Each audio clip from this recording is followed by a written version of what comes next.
시간이 되었습니다. 우리 자리에 앉아 주시면 같이 찬양하고 예배 시작하도록 하겠습니다. 네, 오늘 목사님께서 악의 고리를 끊어서 앞자리에 앉으시라고.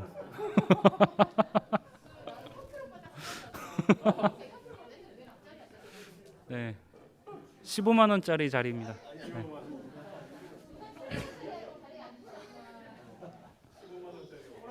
네. 네.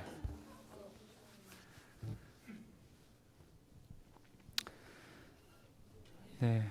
제 맨날 그 모니터 앞에 앉아서 찬양인도 하다가 오랜만에 이렇게 또 현장에 나와서 찬양인도 하려고 하니까 되게 감회가 새롭고 떨리고 그러네요. 네. 네. 코로나 기간 동안 스트레스가 많아가지고 네. 우리 같이 네. 찬양하고 네, 찬양하도록 하겠습니다.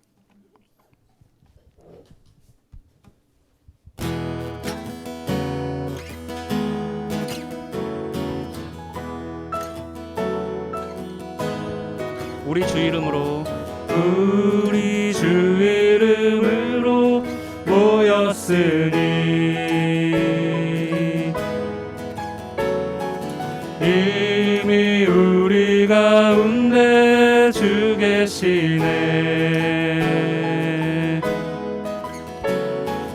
아름다우신 주 앞에 기뻐해.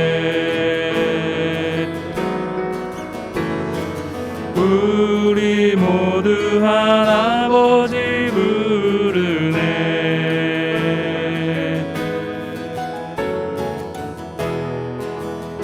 우리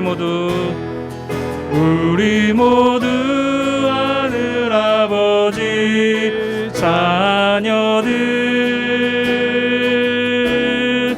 아버지 품 안에서 모두 한 가족, 아버지의 얼굴 비추실 때 우리 안에 천국의 기쁨 넘치네. 우리 이번에 찬양할 때는 돌림 노래처럼 한번 해봤으면 좋겠어요. 우리 주 이름으로 모였으니 하면은 이제 돌림 노래처럼 뒤에 같이 해주시면 됩니다.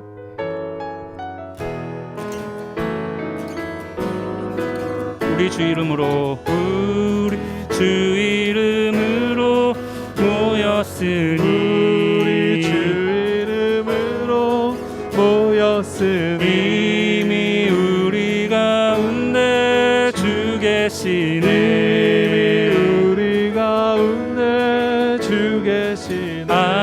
아름다우신 주 앞에 기뻐해. 우리 모두 한 아버지 부르네.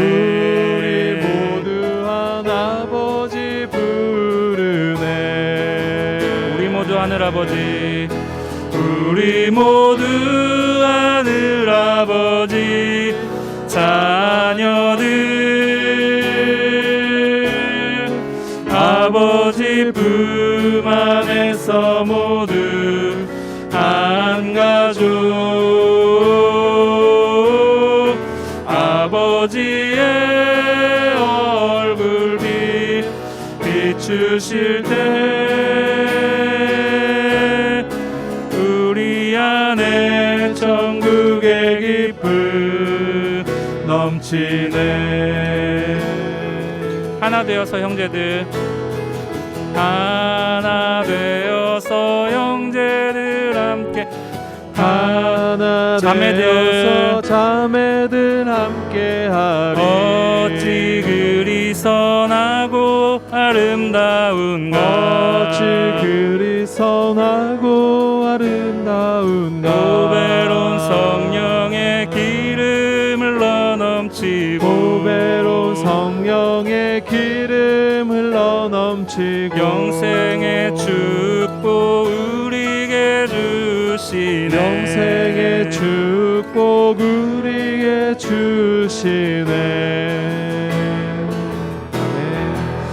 우리 모두 하늘 아버지 자녀들 아버지 품 안에서 모두 한 가족 아버지의 얼굴빛 비추실 때 우리 안에 천국의 기쁨 넘치네 우리 가진 것 주님께 받았으니 우리 가진 것 주님께 받았으니 형제 자매와 즐겁게 나누세 형제 자매와 즐겁게 나누세 서로의 필요 따라서 나눌 때 서로의 필요 따라서 나눌 때 하나님 나라 이곳에 임하시네 하나님 나라 이곳에 임하시네 우리 모두 하늘 아버지 자녀들 아버지 품 안에서 모두 한 가족 아버지의 얼굴빛 비추실 때 우리 안에 천국의 기쁨 넘치네 우리 모두 하늘 아버지 우리 모두 하늘 아버지 자녀들 아버지 품 안에서 모두 한 가족 아버지의 얼굴빛 비추실 때 우리 안에 천국의 기쁨 우리 안에 천국의 기쁨 우리 안에 천국의 기쁨 넘치네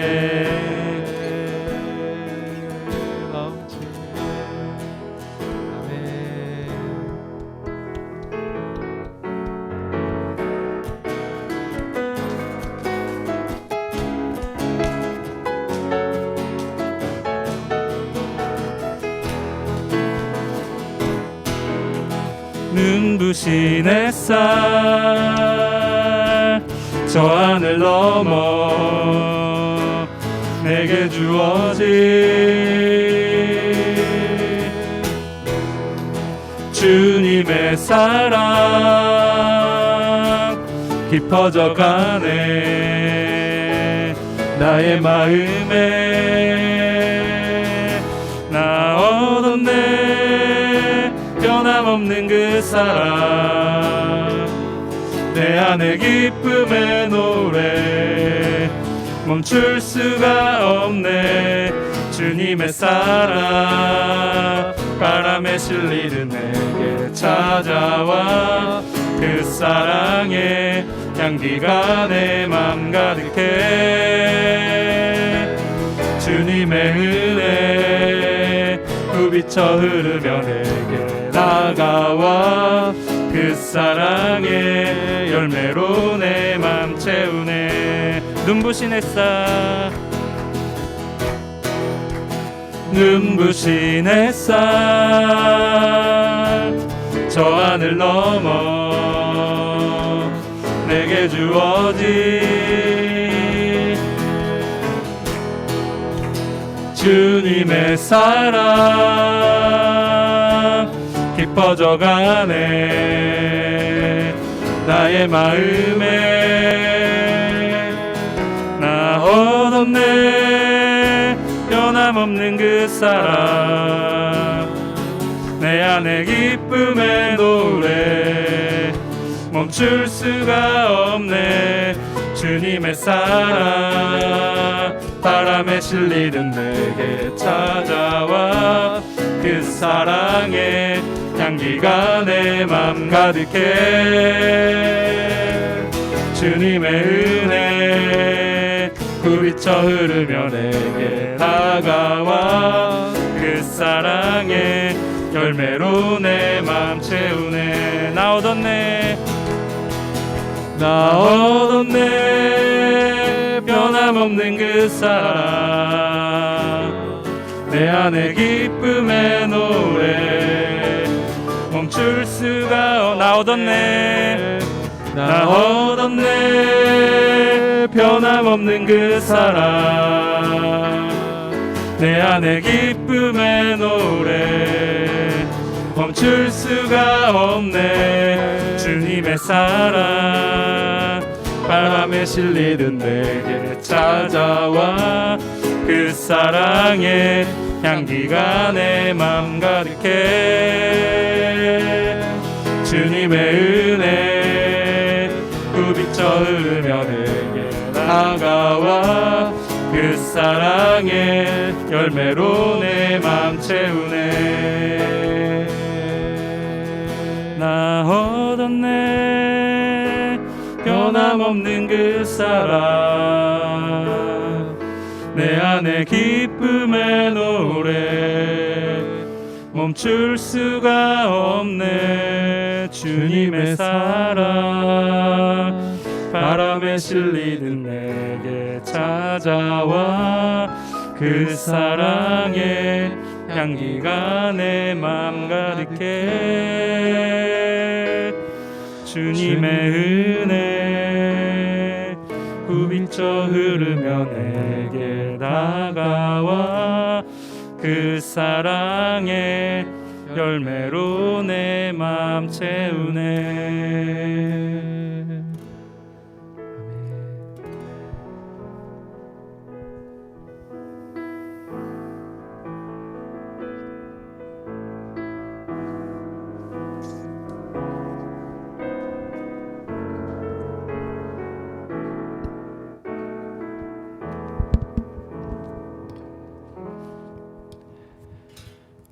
네, 기도하겠습니다.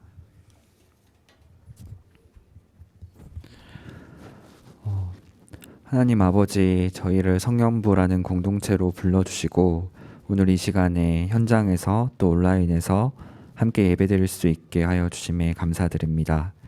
하나님께서 우리의 주인이시고 우리의 목자심을 고백합니다. 코로나 기간을 통과하며 하나님께서 알게 하시고 느끼게 하신 것들을 기억합니다. 공동체의 소중함, 지체들과 얼굴을 대면하여 교제하는 기쁨, 공간의 제약 없이 일하시는 하나님, 하나님께서 알게 하신 것들을 잊지 않고 기억하게 해 주시옵소서. 고아와 과부를 돌보시고 사랑하시는 하나님, 연약한 이들을 돌보시는 하나님, 지금 이 시간 중에도 경제적인 어려움, 가족의 병과 질환, 아이 양육으로 힘든 시간을 보내고 있는 지체들이 많이 있습니다. 주님께서 힘든 상황 가운데 함께해 주셔서 피할 바위가 되어 주시고 그 시간들을 주님과 함께 잘 통과할 수 있게 하여 주십시오. 성령부 공동체가 현장 예배를 이제 열었습니다. 지체들의 상황과 마음을 열어주셔서 우리가 함께 모여 서로에게 교회가 되어주고 함께 기도하며 주님을 의지할 수 있게 하여 주십시오. 목사님, 팀장님, 국장님, 성령부 위에서 귀한 섬김을 맡고 있는 분들을 기억하여 주시고 그분들에게 하나님께서 은혜를 더하여 주시기를 바랍니다. 하나님, 오늘 우리가 드리는 이 예배를 당신께 올려드립니다. 이 예배를 통해 우리가 당신의 마음을 더 알고 느끼며 일상의 삶 가운데 당신께 더 반응하는 삶 살 수 있는 은혜를 주시옵소서. 하나님 아버지 감사합니다. 사랑하는 예수님 이름으로 기도드렸습니다.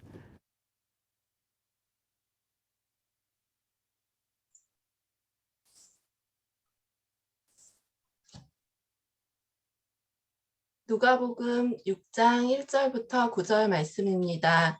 안식일에 예수께서 밀밭 사이로 지나가실새 제자들이 이삭을 잘라 손으로 비비어 먹으니 어떤 바리새인들이 말하되 어찌하여 안식일에 하지 못할 일을 하느냐. 예수께서 대답하여 이르시되 다윗이 자기 및 자기와 함께한 자들이 시장할 때에 한 일을 잊지 못하였느냐. 그가 하나님의 전에 들어가서 다만 제사장 외에는 먹어서는 안 되는 진설병을 먹고 함께한 자들에게도 주지 아니하였느냐. 또 이르시되 인자는 안식일의 주인이니라 하시더라. 또 다른 안식일에 예수께서 회당에 들어가사 가르치실새 거기 오른손 마른 사람이 있는지라. 서기관과 바리새인들이 예수를 고발할 증거를 찾으려 하여 안식일에 병을 고치시는가 엿보니 예수께서 그들의 생각을 아시고 손 마른 사람에게 이르시되 일어나 한 가운데 서라 하시니 그가 일어나 서거늘 예수께서 그들에게 이르시되 내가 너희에게 묻노니 안식일에 선을 행하는 것과 악을 행하는 것, 생명을 구하는 것과 죽이는 것 어느 것이 옳으냐 하시며 아멘.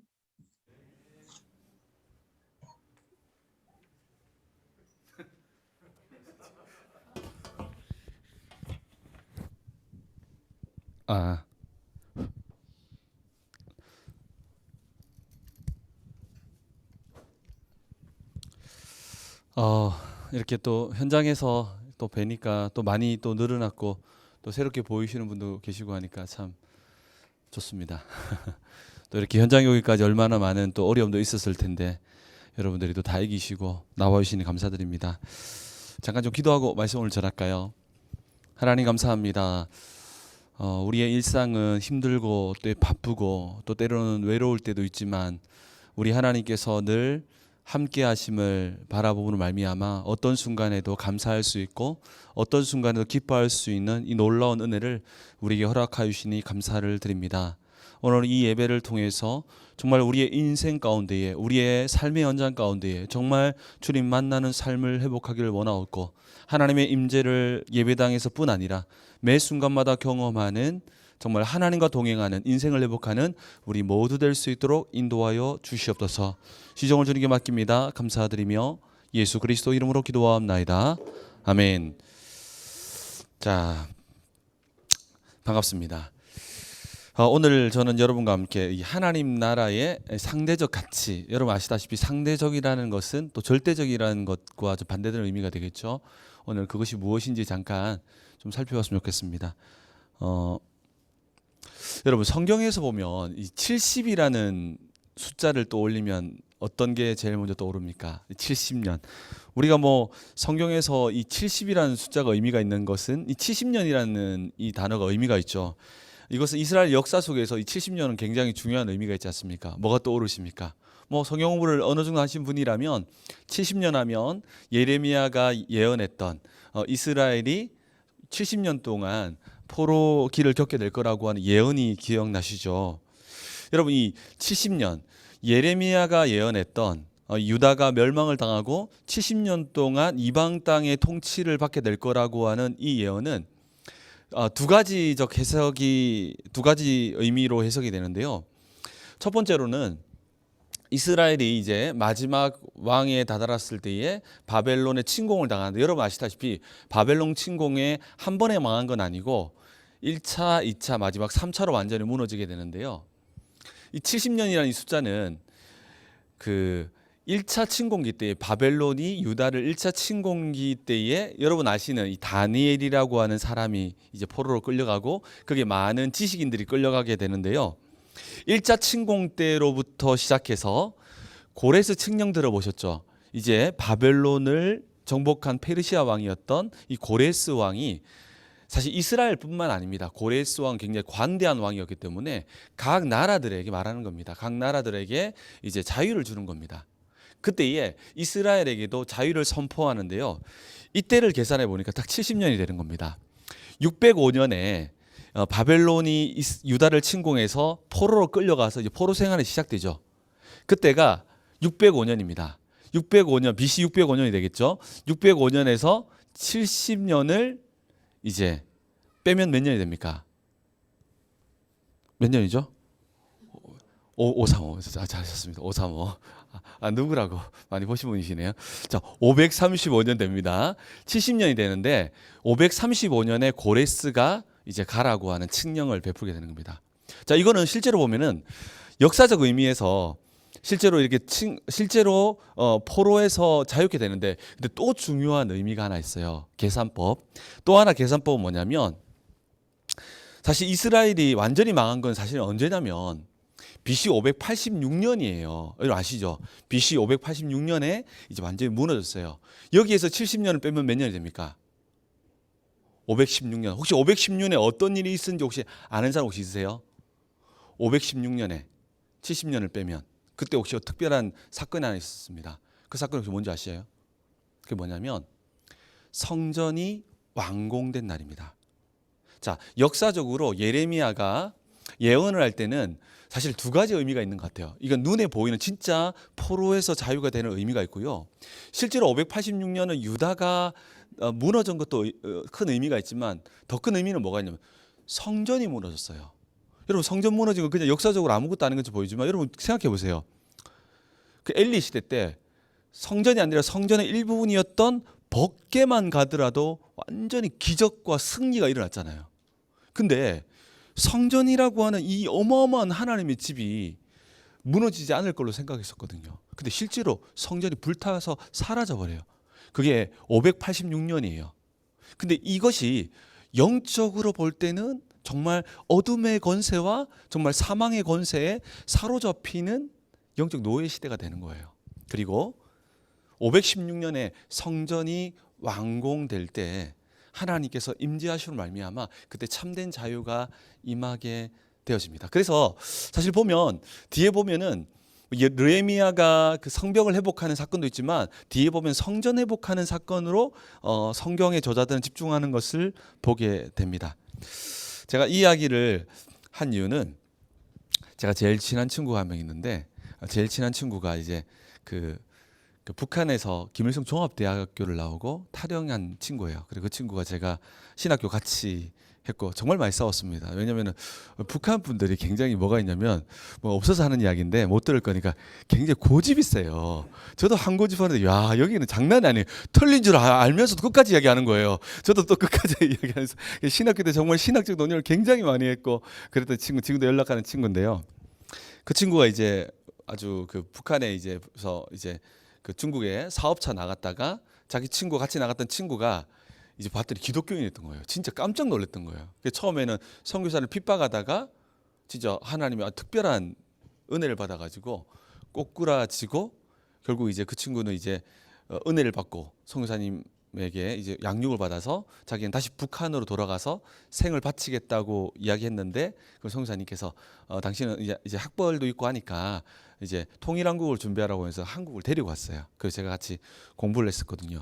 그 친구가 저한테 했던 이야기가 있어요. 그게 뭐냐면 6.25가 휴전된 이후로 그러니까 그 친구 이야기 70년이 지나면 하나님께서 다시 평양에서 오래됐죠. 10몇 년 전에 이야기했으니까 예비하는 날이 올 것이다라고 그렇게 생각을 그러니까 뭐라고 희망하고 있더라고요. 뭐 그렇게 생각한다면 좀 문제가 있고 희망하고 있더라고요. 그 특별한 의미를 70년을 좀 부여해서 다시금 줄 거라고 생각했는데 올해가 6.25 휴전 69년이고 내년이 휴전 70년이 되는 날입니다.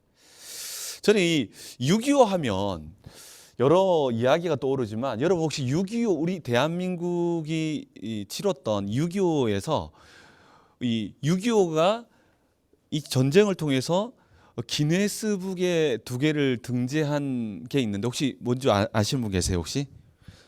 혹시 그 6.25 사건이 6.25 전쟁이 정말 기네스북에 2개를 올렸습니다. 그 첫 번째가 뭐냐면 역사상 가장 많은 나라 연합군이 결성해서 그러니까 한 나라가 아니라 어마어마한 나라들이 연합군을 만들어서 정말 가장 많은 나라가 참여한 그 전쟁이라 해가지고 기네스북에 올랐습니다. 67개의 나라가 연합군을 만들어 가지고 대한민국을 도왔다고 합니다. 물론 이제 그 도왔다는 의미에서는 물론 뭐 행정적 지원과 물자적 지원까지 다 포함해서 여하튼 67개의 나라가 대한민국을 도와서 야, 이러한 역사는 다시 있을 수 있겠냐 해서 기네스북에 올랐고요. 또 하나의 기네스북이 있습니다. 이건 여러분 아실 것 같은데 혹시 아시는 분 없어요? 기네스북이 또 하나 올린 게 있는데 우리 박종규 씨 혹시 아시는지 아세요? 알겠습니다. 알겠는데 생각이 잘 안 난답니다. 이 영화로 만들어졌어요. 기억나시죠? 기억 안 납니까? 영화로 만들어지게 됐습니다. 이게 뭐냐면 메르리스 빅토리호라고 하는 이 배에 역사상 가장 많은 사람을 구조해낸 배라고 기네스북에 올라 있습니다. 여러분 이 메르디스 빅토리호는요 사실은요 사람 태우는 그 배가 아니라 미국의 화물 수송선이었습니다. 그래서 국군과 유엔군이 이제 그 무기들을 싣고 그다음에 장비들을 어마어마한 장비들이죠. 어마어마한 고가의 장비들을 이제 싣고 남한으로 철수를 준비하려고 하고 있었습니다. 근데 문제는 그 항이 북한의 흥남항이었는데 그 주변으로 해서 북한군과 중공군이 밀고 내려오면서 그 주변에 공습을 엄청난 퍼부은 거예요. 그러니까 야 큰일 났다 싶어서 거기 있던 주민들이 남한으로 피난을 가려고 하는데 보니까 너무 급박하게 내려오니까 살려고 하니까 어디로 가느냐 항으로 간 겁니다. 흥남항이었습니다. 그래서 보니까 이 큰 배가 이제 피난을 준비한다는 소식을 듣고 어마어마한 사람들이 몰려드는 겁니다. 그 영화 보셨죠?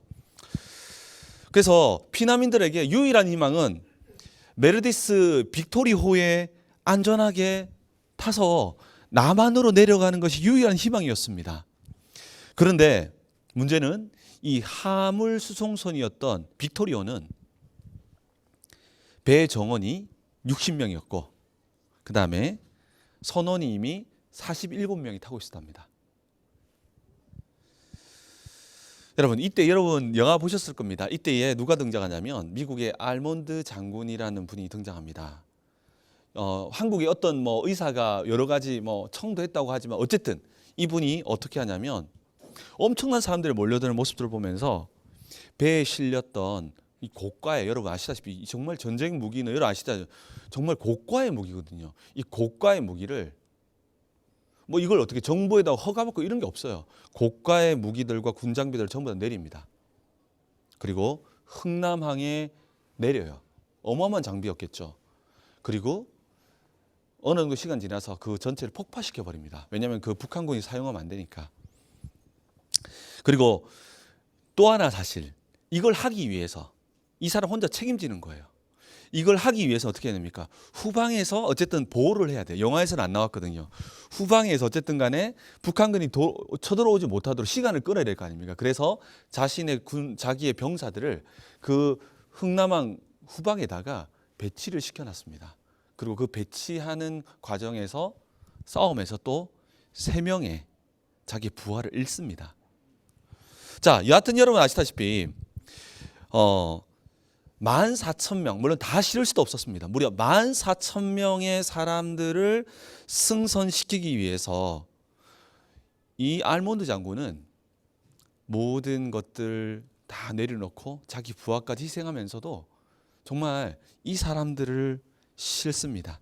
그리고 3일간의 바다 항해를 통해서 처음에 부산항에 갑니다. 근데 부산에서 너무 피난민들 많다고 안 받아줍니다. 그래서 어디로 가냐면 거제로 갑니다. 놀라운 건요. 14,000명을 끼워 넣었는데도 3일간이면 엄청난 시간 아닙니까? 먹을 것도 없고 정말 이게 어마어마한 시간이었는데 폭동이 날 수도 있고 여러분 그거 보셨잖아요. 어딥니까? 오징어 게임 보시면 알겠지만 뭔가 통제가 안 되면 진짜 눈에 보이지 않는 어마어마한 일들이 일어나는데 또 놀라운 사실은 단 한 명의 사상자도 발생하지 않았고 또 놀라운 것은 5명의 아기가 배 위에서 태어났다고 합니다. 생명을 얻게 된 것이죠.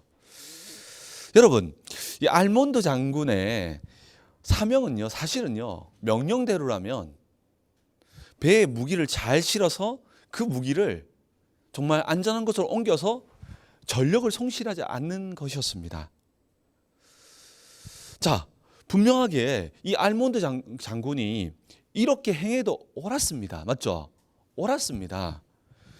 알몬드 장군이 이 무기들만 싣고 철수해도 옳았다니까요. 근데 이 장군에게는 옳은 것보다 더 중요한 것이 있었습니다. 그것이 뭐냐면 생명이었습니다.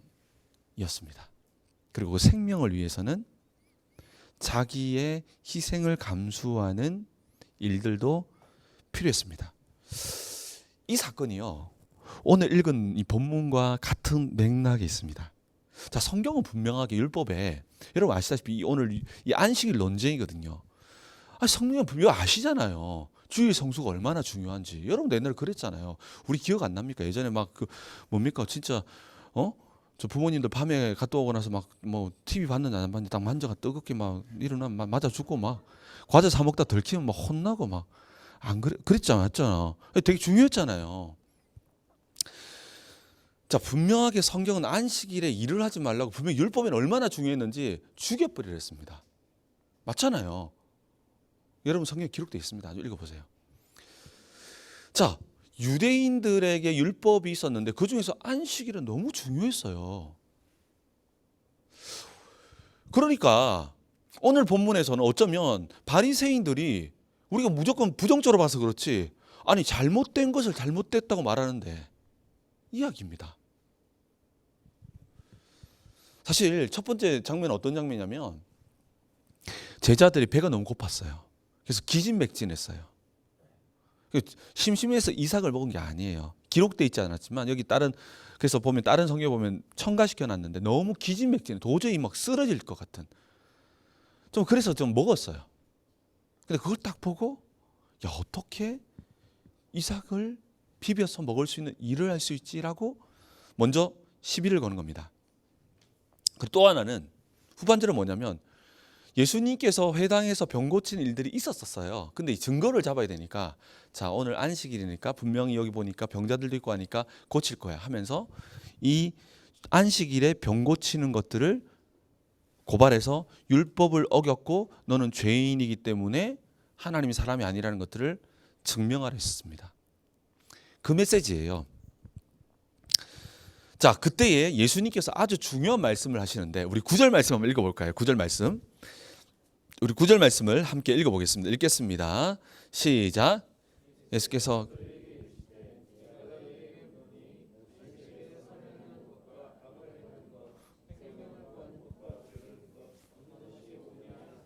자, 이렇게 답변을 하세요. 그런데 9절과 호응하는 9절이 있는데요. 바로 5절입니다.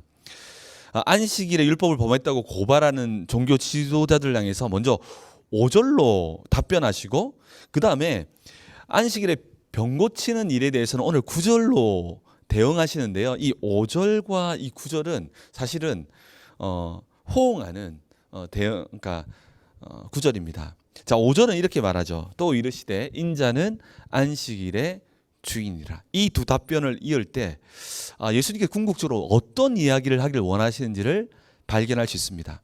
자, 5절에 보면 안식일이 누가 주인이라는 겁니까? 예수님이 주인이다. 이게 어떤 말일까요? 이것은요, 그리스도께서 세상을 창조하시고 안식일을 제정하셨던, 아니 안식일을 기념하셨던 바로 주인공이라는 겁니다. 무슨 말이냐? 안식일은 내가 만들었어. 자, 내가 만들었다는 말은 또 무슨 말입니까? 내가 그 누구보다 잘 알아. 그 너는 내게 배워야 되는 거야 라고 말씀하시면서 9절을 말씀하시는 거예요. 그래서 9절의 말씀은 뭡니까? 9절의 말씀은 무엇이 옳은가, 선을 행하는 것과 생명을 살리는 것 중에 무엇이 옳은가를 이야기하는 겁니다. 자, 이게 무슨 말일까요? 자, 그리스도께서는 천지를 창조하시고 안식일을 제정하시고 안식일에 제일 처음, 여러분 아시죠? 안식일의 기원은 천지를 창조하시고 하나님께서 제7일 날 쉬었더라라는 것들에서 온 거라는 사실을, 자, 그렇기 때문에 예수님께서 그 주인공이라는 겁니다. 자, 그래서 그래서 내가 주인공이기 때문에 그럼 안식일이 뭐인지를 알려줄게. 어떤 것이 가장 중요한지를 알려주는데 그 구절이 바로 구절인데요. 이게 어떤 말이냐면 구절은 어떤 말이냐면은 안식일은 하나님과의 수직적, 여러분 아시죠? 안식일 날에 함께 모여서 말씀을 듣고 예배하는 것. 안식일은 하나님과의 수직적 예배를 통해서 수평적으로 이웃에게 선을 행하는 것이며 생명을 구하는 것임을 알려주는 것입니다.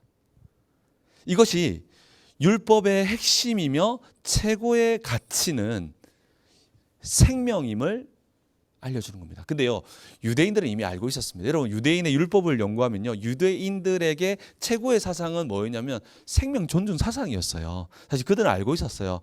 그 무엇보다 생명과 연관되면 율법을 어겨도 된다라는 것들이 있거든요. 그래서 어떤 그것보다 생명이라는 것들이 있었지만, 근데 잘 적용하지 않았죠. 바리새인들에게는 순종이라고 하는 이 말씀에 그냥 준행하는 것을 최고의 가치로 여겼습니다. 율법의 순종의 궁극적인 목적을 몰랐던 것이죠. 그것은 수직적으로 하나님을 예배함으로 수직만을 생각하는 것이 아니라 수평적으로 이웃과의 관계 속에 선을 행한다, 사랑을 행하고 생명을 구하는 것이었습니다. 예수님께서는 율법을 지키는 자는 반드시 생명을, 사람을 살리는 이 가치를 최고의 가치 속에서 순종해야 하는 것을 알려주고 있는 것입니다. 옳고 그름의 문제는 중요하지만 그것보다 더 가치 있는 것을 베이스로 해서 걸어가야지만 오류를 범하지 않고 있다는 것이죠. 제가 시간 지났는데 조금만 더 할게요. 제가 최근에 우연히 혹시 본 사람 있어요? 이혼과 결혼 사이라고 하는 프로그램이 하나 있더라고요. 제가 뭐 관심 없는데 맨날 보이던데 성년부 하니까 혹시 해서 한번 제가 봤거든요. 혹시 가정과 연결돼 있으니까 뭐 이혼한다는 게 아니고 가정 연결돼 있으니까 자 봤는데요. 제가 놀라운 사실 하나 발견했습니다. 그게 뭐냐면 진짜 위기의 그런 가정들을 진짜 위기, 이게 뭐 쇼가 아니에요. 진짜 위기의 가정들이 한 4가정인가 실제로 와가지고 실제로 그들의 싸우는 모습들, 실제로 상담하는 모습들, 또 이혼하는 이런 과정들 실제로 해보는 거더라고요. 그래서 제가 놀라운 걸 하나 발견했어요. 그게 뭐냐면 각각 변호사를 만나서 이야기를 해요. 근데 제가 놀라운 건 뭐냐면 남편의 이야기도 아내 이야기도 다 옳았다는 겁니다. 자, 다 옳았으면 깨지지 않아야죠. 근데 놀라운 사실도 알았어요. 아, 다 옳아도 깨어질 수 있구나. 저 그걸 보고 되게 이게 예수님께서 말씀하신 거구나. 그래서 그 모든 것들 위해 사랑과 생명이라고 하는 이 베이스 속에서 모든 것을 해석해야지 옳은 것만을 바라보고 가다 보면 그것 때문에 생명을 죽일 수도 파괴할 수도 있구나. 아니, 때로는 맞는 말이 사람을 죽일 수 있다는 겁니다. 이것이 오늘 이 본문에서 궁극적으로 우리에게 알려주고 있는 메시지라는 겁니다. 오늘 이 본문에서 사실은 예수님께서 뭡니까?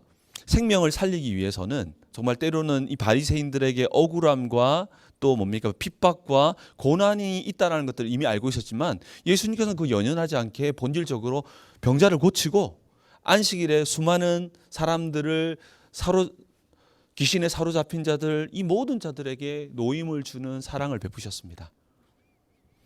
자, 이 복음과 하나님 말씀은요, 궁극적으로 살리는 방향으로 나가고 있다는 것을 꼭 기억하시기 바랍니다. 가정도 마찬가지예요. 이게 옳냐 그렇냐만 쳐다보면, 자, 이걸 가지고 싸우는데 답이 안 나온다니까요. 자, 이게 주님의 뜻이 아니야. 나는 이게 주님의 뜻이야. 이러다가 서로 싸우다가 그럼 목사님께 한번 가보자. 이런 부분도 많이 봤거든요. 아, 진짜로요. 여러분도 그럴 때 답답하지 않았습니까? 이거 한번 보여줬으면 좋겠다. 근데 성경은 기본적으로 우리에게 뭘 요청하고 있냐면 사랑을 요청하고 있습니다. 그러니까 이 모든 것을 해석해 나가는 아주 궁극적인 방향은 생명을 살리는 것. 살려야 되지 않겠냐고. 이것보다 더 중요한 게 뭐냐고. 가정을 살려야 되지 않겠냐고.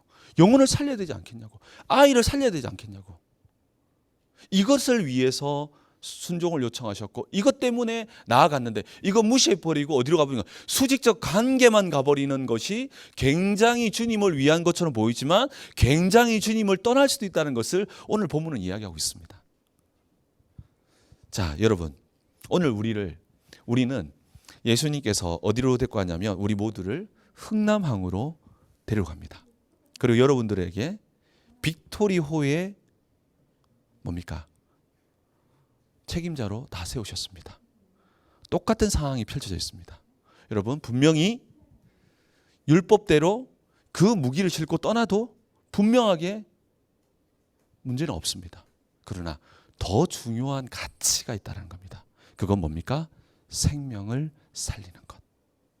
오늘 본문에서 그런 겁니다. 생명이 죽고 가는데 그거 좀 먹으면 어떠냐. 아니 이 영혼이 죽어가지고 사단에 사로잡혀서 손 말라서 죽어가고 있는데 이거 건지는 게 어떠냐 라고 말씀하면서, 그렇다고 해서 뭐 예수 근본적으로 순종이 필요 없어 이런 이야기가 아니에요. 이런 특별한 상황 속에서는 특별하게 우리가 반응해야 될 필요가 있다는 것이죠. 여러분, 때로는 이런 경우가 있어요. 어떤 사람들은 무기를 싣고 가버려요. 그런데 자기도 모르게 무기를 싣고 가지 않고 저 명령을 지키지 않고 사람을 싣고 있는 사람들을 향해서 우리는 인간의 죄성은요 욕하고 비방하고 합니다. 왜 그런지 알아요? 그래야지만 자신의 연약함들이 덮여지기 때문입니다. 그래서 예수님께서는 비판하지 말고 남을 향해서 말하지 말라는 겁니다. 자, 이러한 생명을 살리는 방향으로 나아갈 때는 반드시 뭐가 필요하냐면 희생이 필요합니다. 쉽지 않습니다. 그래서 성경 구절 하나만 읽고 마치겠습니다. 자, 마가복음 10장 29절 30절을 한번 읽어 보겠습니다. 마가복음 10장 29절 30절.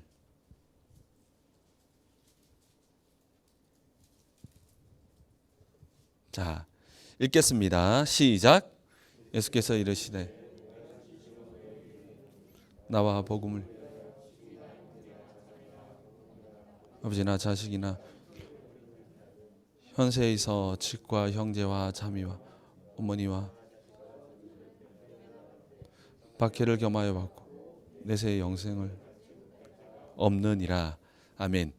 여기 복음을 위해서, 정말 생명을 살리기 위해서, 사랑을 실천하기 위해서 이와 같이 하면 정말 하나님의 어마어마한 그런 은혜도 받겠지만 뭘 받는다고요? 박해를 받는답니다. 쉽지 않다는 겁니다. 그러니까 박해를 받기 싫어서 무기를 싣고 가는데 그 무기를 싣고 가는 이 오름이 보이니까 나도 모르게 저기에 무기를 싣지 않고 하는 그것들을 향해서 우리도 모르게 뭘 하는 경향이 있다?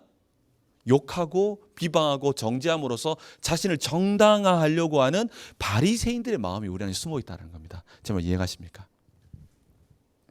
그렇기 때문에 우리는 생명을 살리는 방향으로 간다. 이건 쉬운 게 아니에요, 사실은요. 뭘 버려야 합니까? 어마어마한 무기를 버릴 수 있는 마음이 필요합니다. 그걸 버려야지만 생명을 실을 수 있습니다. 예수님께서는 많은 오해 핍박이 있었고요. 그래도 생명을 향해서 걸어갔습니다. 자, 여러분, 저는 최근에 그런 생각을 많이 해요. 저는 예전에 그냥 신학교에서 공부할 때 저도 예전에 저도 대학원에서도 조지신학을 또 공부했거든요. 그래서 제가 처음에는 굉장히 좀 날카로웠어요. 성경을 보는 방법도요. 구원의 증거 있습니까? 막 그러면서 제가 예전에 막 그렇게 많이 했었어요. 자, 그렇게 많이 했었는데 제가 곰곰이 이렇게 많이 연구를 하고 하면 할수록 좀 깨달아지는 게 있더라고요. 여러분, 진짜 그렇습니다.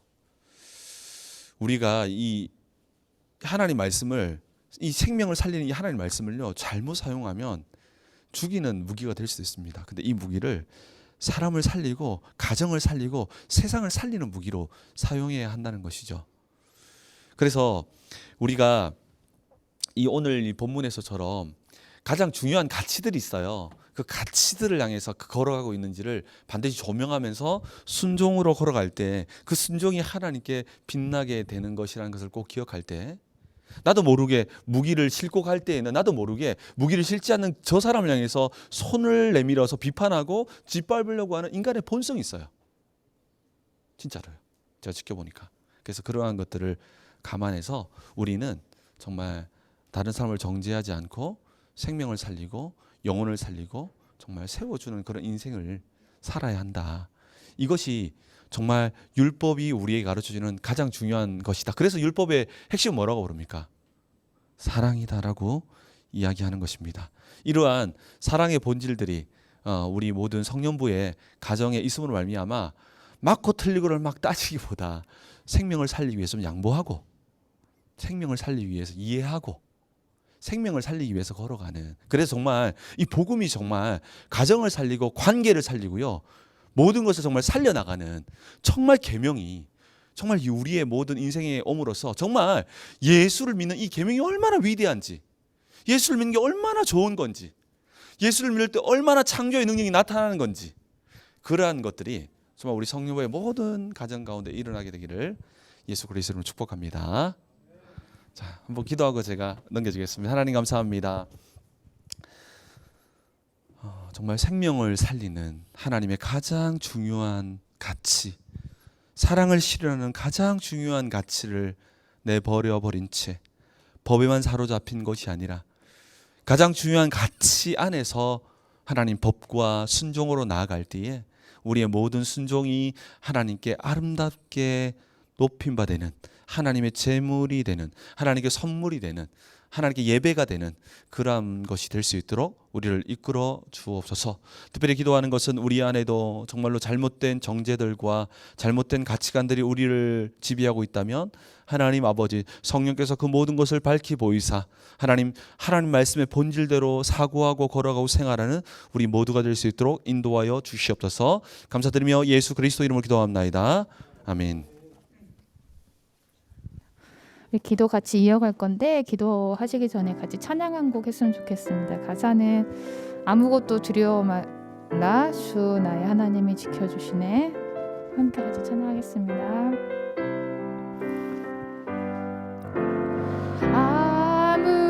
아무것도 두려워 말 주 나의 하나님이 지켜주시. 놀라지 마라, 놀라지 겁내지 마라, 겁내지. 주님 나를 지켜주시네, 나를 지켜. 아무것도 두려워 말라. 한 번 더 찬양하겠습니다. 아무것도 두려워 주 나의 하나님이, 나의 하나님이 지켜주신. 놀라지 마라, 놀라지, 겁내지 마라, 겁내지 마라. 주님 나를 지켜주시네, 지켜주신. 내 맘이 힘에 겨워 지칠지라도, 내 맘이 힘에 겨워 지칠지라도 주님 나를 지켜주시네, 나를 지켜주시네. 세상의 험한 풍파 몰아칠 때도, 세상의 험한 풍파 몰아칠 때도 주님 나를 지켜주시네, 지켜주시네. 주님은 나의 산성, 주님은 나의 산, 주님은 나의 요새, 주님은 나의 요, 주님은 나의 소망, 주님은 나의 소망, 나의 힘이 되신 여호, 주님은 나의 산성, 주님은 나의 산성, 주님은 나의 요새, 주님은 나의 요, 주님은 나의 소망, 주님은 나의 소망, 나의 힘이 되신 여호와. 아멘. 이번 주에는 우리 세나자매 가정을 생각하면서 이 찬양이 계속 마음에 떠올랐습니다. 그래서 함께 찬양하고 싶었는데요. 오늘 말씀을 들으면서 에베소서 6장 12절 말씀에 우리의 씨름은 혈과 육에 대한 것이 아니라 악한 영들을 상대하는 것이라고 하였습니다. 우리가 눈앞에 보이는 것, 눈앞에 보이는 그 사람으로 인해서 그 어떠함으로 인하여서 우리가 마음이 상할 때가 많고 원망하거나 비난할 때가 많이 있는데 하나님이 말씀하시는 거는 그 사람을 상대하는 것이 아니라 모든 것이 영적인 전쟁이라는 것에 대해서 우리에게 가르쳐주고 계십니다. 우리의 어떠함을 우리의 연약함, 우리의 어떠함으로 우리를 판단하지 않으시고 우리를 긍휼히 여기시고 우리를 용서하시고 우리를 있는 모습 그대로 사랑하심과 같이 우리가 사람의 어떠함에 마음이 흔들리는 자가 되지 않기를 원합니다. 또 우리가 가정에서 또 공동체 안에서 직장 안에서 하나님이 부르신 그 자리에서 맡겨주신 것을 기쁨과 감사함으로 충성할 수 있는 자, 또 겸손한 마음으로 그것을 감당할 수 있는 청지기가 되기를 원합니다.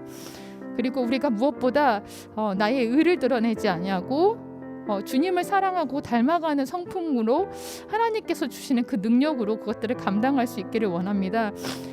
우리의 삶이 영적 전쟁이라는 거, 사람을 상대하는 것이 아니라는 것에 대해서 우리가 다시 한번 생각하면서 우리의 삶을 좀 하나님께 올려드렸으면 좋겠습니다. 함께 기도하겠습니다. 아버지, 감사합니다. 우리가 세상의 사람들과 같이 사람을 상대하며 하나님 그렇게 눈에 보이는 것으로 살아가는 것이 아니라 참 우리가 하나님의 자녀이고 하나님 우리 안에 영적인 전쟁들이 있음을 하나님 알게 하여 주시옵소서. 하나님 사람들의 연약함으로 인하여서 또는 어떠함으로 인하여서 하나님 참 사람들을 미워하거나 판단하거나 비판할 때가 많이 있습니다. 내 마음 가운데 그의 연약함으로 인하여서 원망하는 마음이 들고 정죄할 때가 많이 있습니다.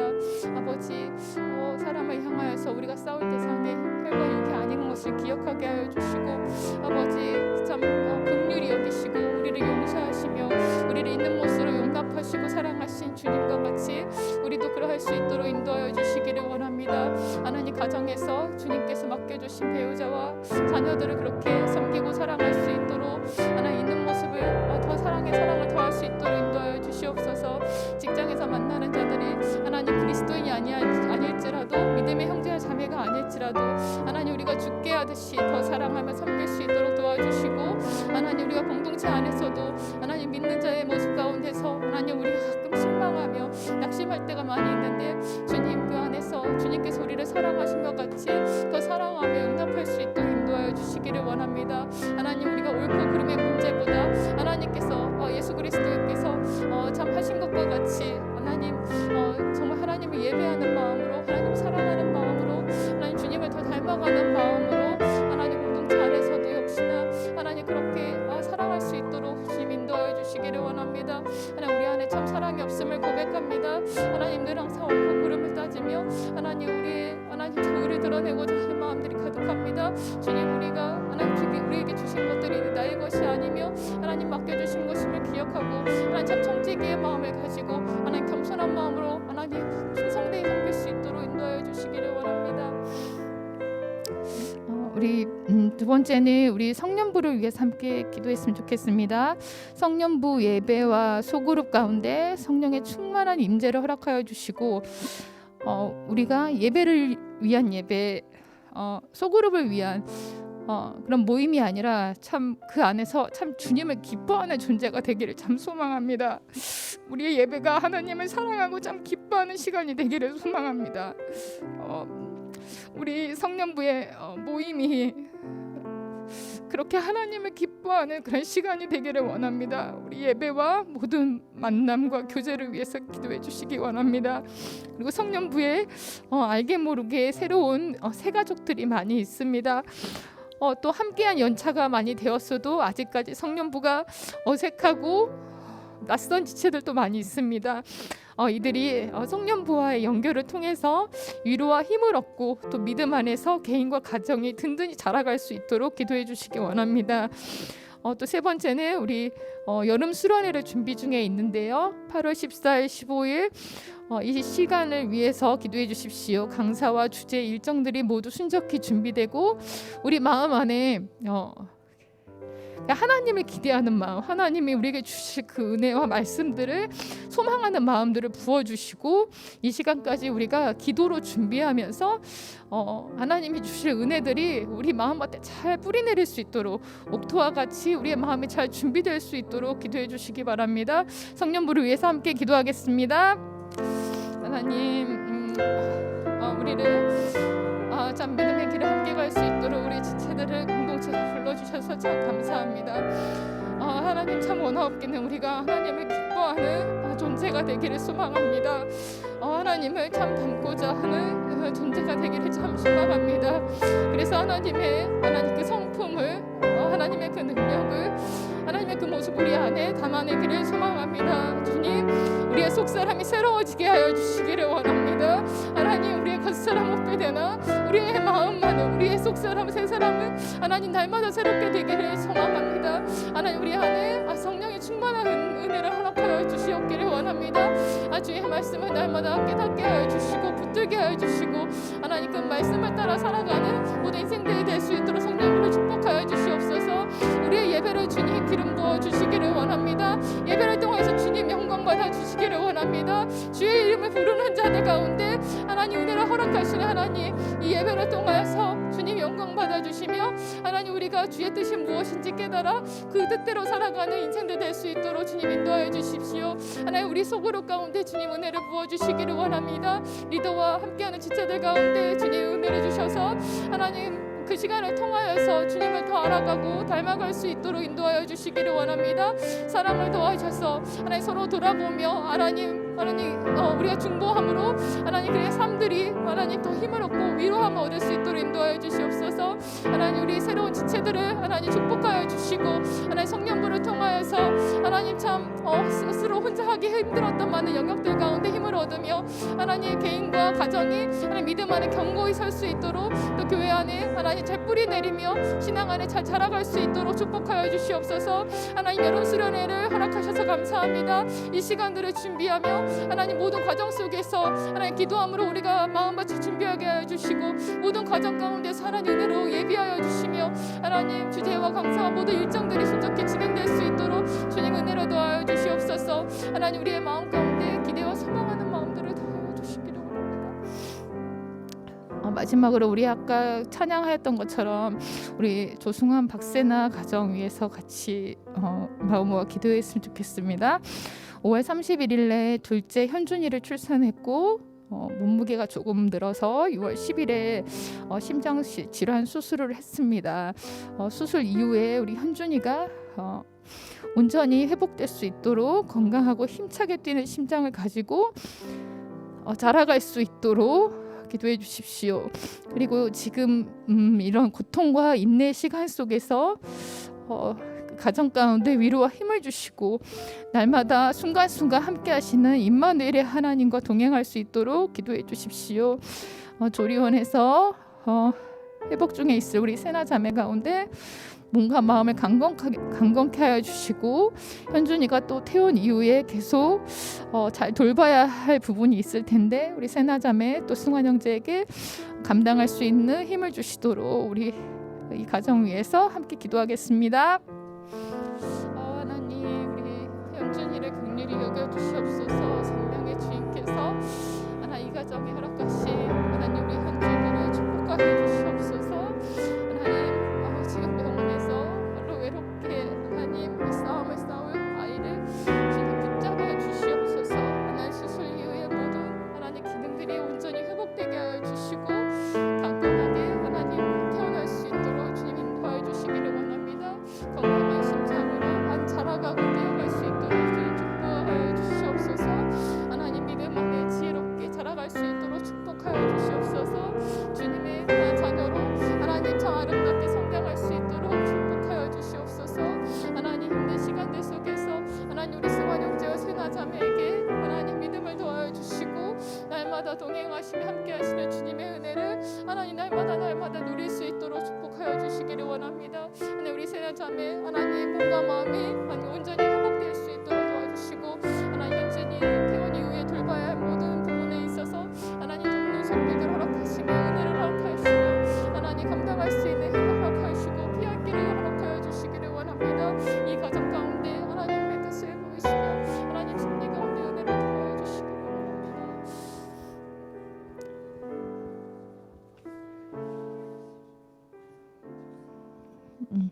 하나님 주의 자녀 삼아 주셔서 참 감사합니다.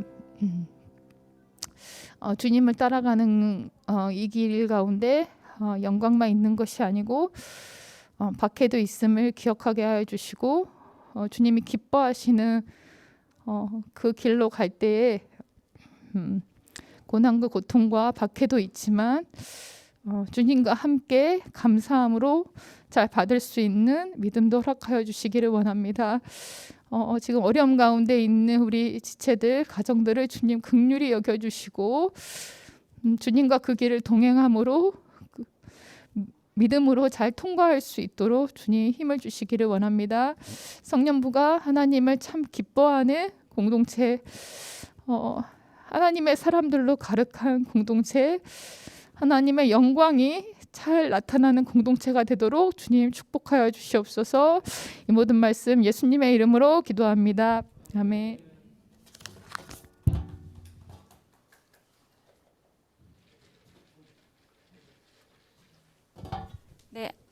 네, 선교국장으로 섬기고 있는 이영주입니다.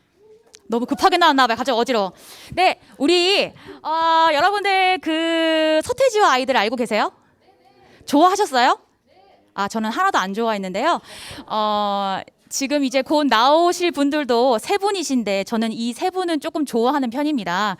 이제 이분들께서 정탐 여행을 가신다고 해요. 그래서 제가 누구누구와 그러면 우리 여기 송년부 친구들은 자 친구들 해주는 거야, 알겠죠? 서태지와 아이들, 이분들이 또 아이들은 아니거든요. 자 그래서 제가 누구와 그러면 우리 여기 송년부 지체들은 친구들 하면 이제 이분들이 나오실 거예요. 해보겠습니다. 한 번만 할 거예요. 네, 강호석 선교사님과 친구들 나와주세요.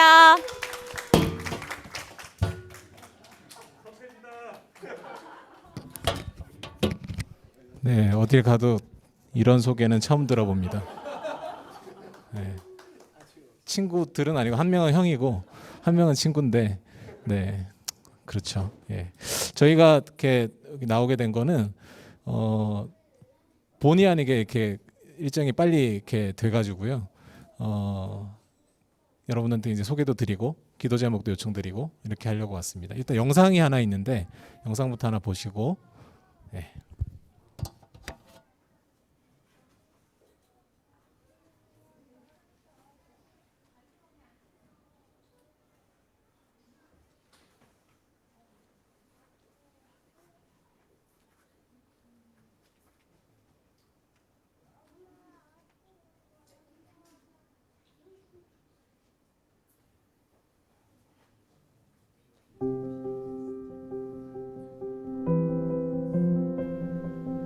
태국 남부의 선교 전선은 후퇴된 사이 역으로 이슬람 확산으로 가속화되고 있습니다.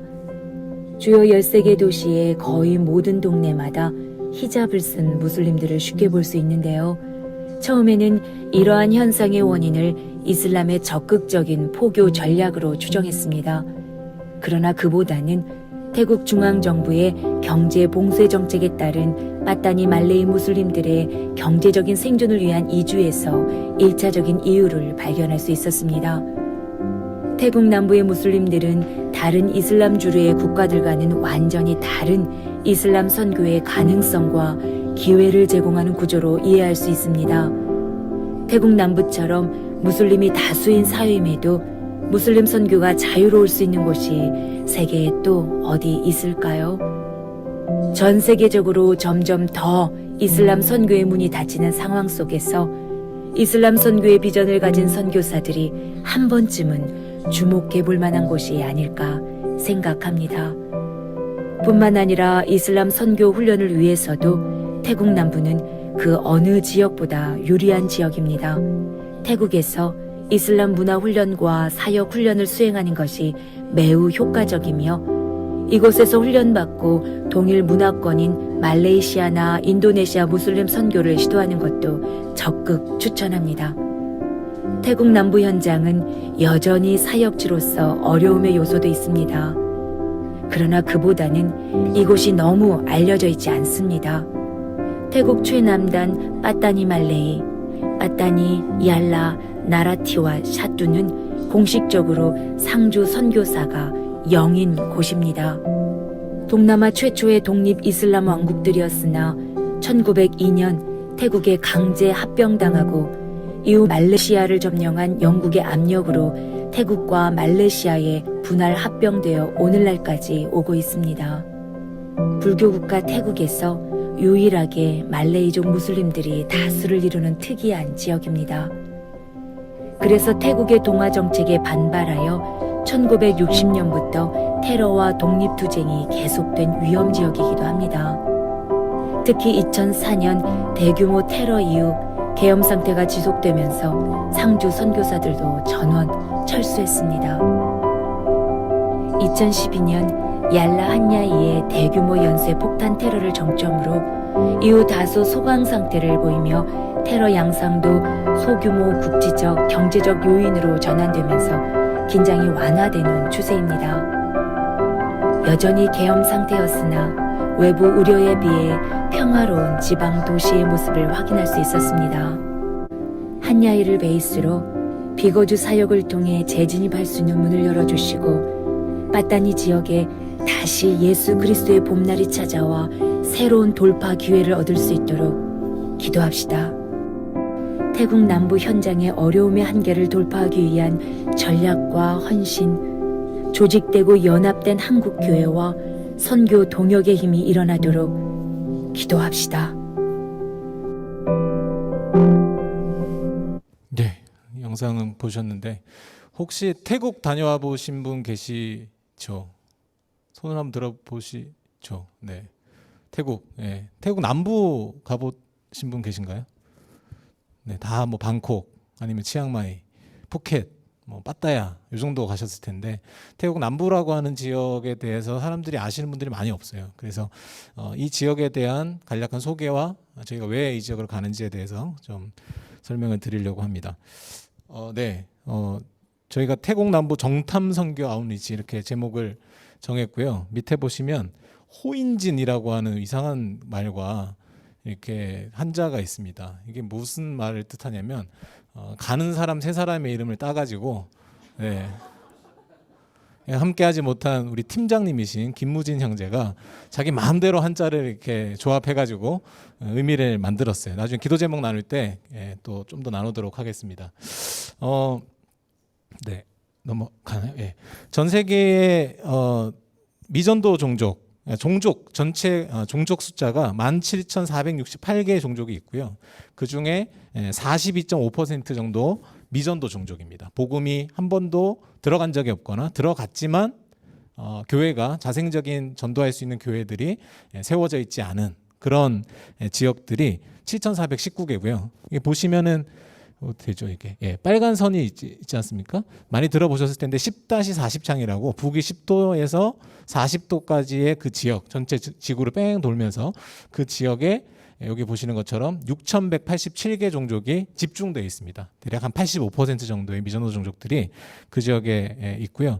그 중에서 저희가 가려고 하는 지역은 태국입니다. 태국에 총 인구는 약 7천만 명 정도, 6,950만 뭐 정도 있고요. 그 지역의 주류 종교는 아시는 것처럼 불교이죠.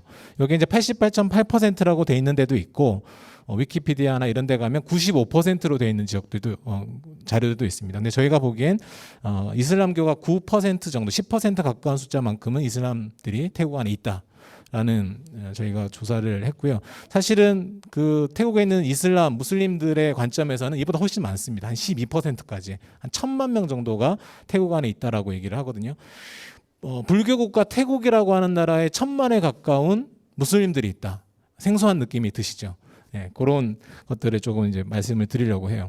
그리고 이제 복음화율을 따지면 여기 기독교가 1%라고 돼 있긴 한데 여기에는 카톨릭도 들어가 있고 뭐 이단도 들어가 있고 다 들어가 있어요. 그 중에서 우리 복음주의권에 속해 있는 교회나 교단들이 비율이 0.65%. 일반적으로 미전도 종족이라고 하면 많이 잡으면 2% 미만, 조금 이렇게 짧게 잡아도 1% 미만 정도인데 태국은 아직도 0.65%, 1%가 되지 않기 때문에 태국 전체적으로 미전도 종족이라고 할 수 있고, 그 안에 태국에 113개 종족들이 함께 살고 있는데 77개 종족이 미전도 종족으로 남아 있습니다. 태국은 사실은 120년 정도, 아니 190년 정도의 거의 200년 가까운 기독교 역사를 갖고 있거든요. 근데 아직도 0.65% 복음화율이 그렇다라는 것은 여러 가지를 우리가 생각하게 만듭니다. 우리 한국 교회도 1950년대부터 복음 선교를 시작을 했는데 여전히 그때나 지금이나 퍼센테이지가 크게 변동이 없어요. 왜 그러냐 하는 거를 이제 좀 보여드릴게요. 태국 내 최대 미전도 종족 복음화율이 이제 여기 그림에 보시면 여기 진하게 파란색, 푸른색, 녹색 계통이 복음화가 많이 이루어진 지역들이고요. 이렇게 노란색 계통, 황토색에 가까운 색일수록 복음화가 많이 안 돼 있는 지역들을 나타내고 있어요. 그런데 여기가 방콕, 요쯤이 방콕 정도 되고요. 치앙마이 갔다 보신 분 계실 텐데 여기 위에가 이제 치앙마이가 되겠죠. 이 지역들은 복음화가 이루어져 있는데 대략 한 여기 보시면 5에서 10% 정도 이루어져 있는데 나머지 지역은 다 황량합니다. 황량한데 그 이유가 여기 보시는 것처럼 타이족 계열 한 4개 정도로 나누는데 사실 뭐 다 하나의 타이족이라고 볼 수 있죠. 타이족이 타이라는 이름 있는 것처럼 주종족이 타이족인데 이 타이족이 5,300만 정도 절대 다수를 차지하는데 그 복음화율이 0.27%예요. 그러니까 200년 가까운 시간을 복음 전도를 선교를 해왔지만 사실상 타이족들에게는 복음이 안 전해져 있는 거나 마찬가지인 거죠. 대부분 여기 위에 있는 여기 북부 지역 중심으로 사역이 이루어졌습니다. 미국 선교사님들로부터 시작해서. 왜냐하면 중부 그 수도가 있는 방콕 요 지역은 왕실이 있는 지역인데 그 에나인드 킹 들어보셨나요? 에나인드 킹 왕과나 모르시나요? 네, 옛날에 우리 세대는 그 주윤발이 주연했던 조디 포스터가 했던 모르시나요? 나중에 한번 집에 가서 찾아보시면 그게 마지막 영화거든요. 그 옛날 세대는 율브리너 다음에 주윤발이 했습니다. 나중에 최근에 그 영화에 보시면 몽크왕이라는 왕이 나오는데 그 왕 시절에 선교사들이 미국 선교사에 들어와서 딜을 했어요. 우리 복음 전할 수 있게 해주면 학교도 짓고 뭐도 짓고 해주겠다. 그래서 허락한 게 북부 지역이에요. 북부 지역은 타이족이 많이 사는 곳이 아니고 소수족들이 많이 삽니다.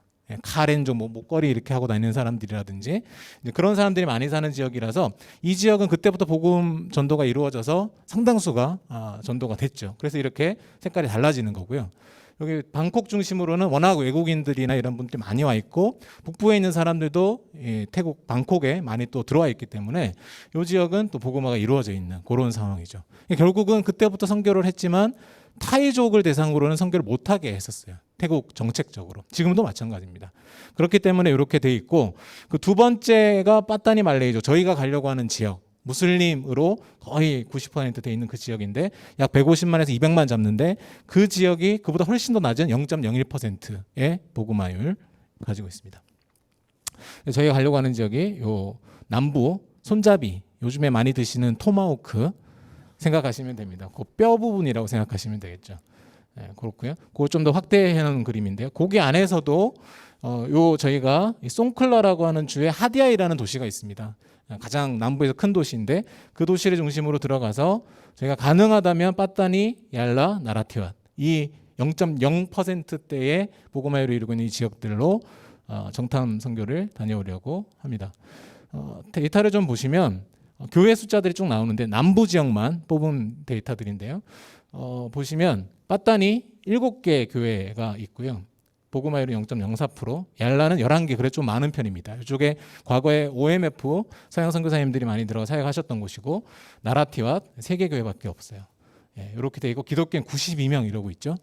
이런 상황이고 또 하나의 표를 보시면 거기에 선교사는 몇 명이나 있냐, 한국 선교사 기준으로. 서양 선교사는 이미 다 철수했기 때문에 거의 없습니다. 한국 선교사가 빠따니, 얄라, 나라티왑의 숫자가 보이시나요? 잘못 쓴 게 아니라 진짜 0입니다. 상주 선교사가 하나도 한 명도 없는 그런 지역으로 여전히 남아있는 지역들이 바로 이 지역이죠. 왜 그런가 하면 사실은 아까 영상에서도 보셨지만 2004년에 쓰나미가 한번 싹 이렇게 지나가면서 많이 이렇게 어려운 상황에 처하게 됐었어요. 그리고 그때 이 빠따니 말레이 지역, 그 남부 그 최남단 지역에 있던 사람들이 먹고 살기 위해서 이제 남부 지역 전체로 흩어지기 시작했고요. 그러면서 무슬림들 숫자가 확 늘어나기 시작했습니다. 원래는 그 안에서만 머물러 있던 사람들이 나가서 이제 경제적인 이유 때문에 나가게 되면서 그렇게 됐고 확산이 되기 시작했고요.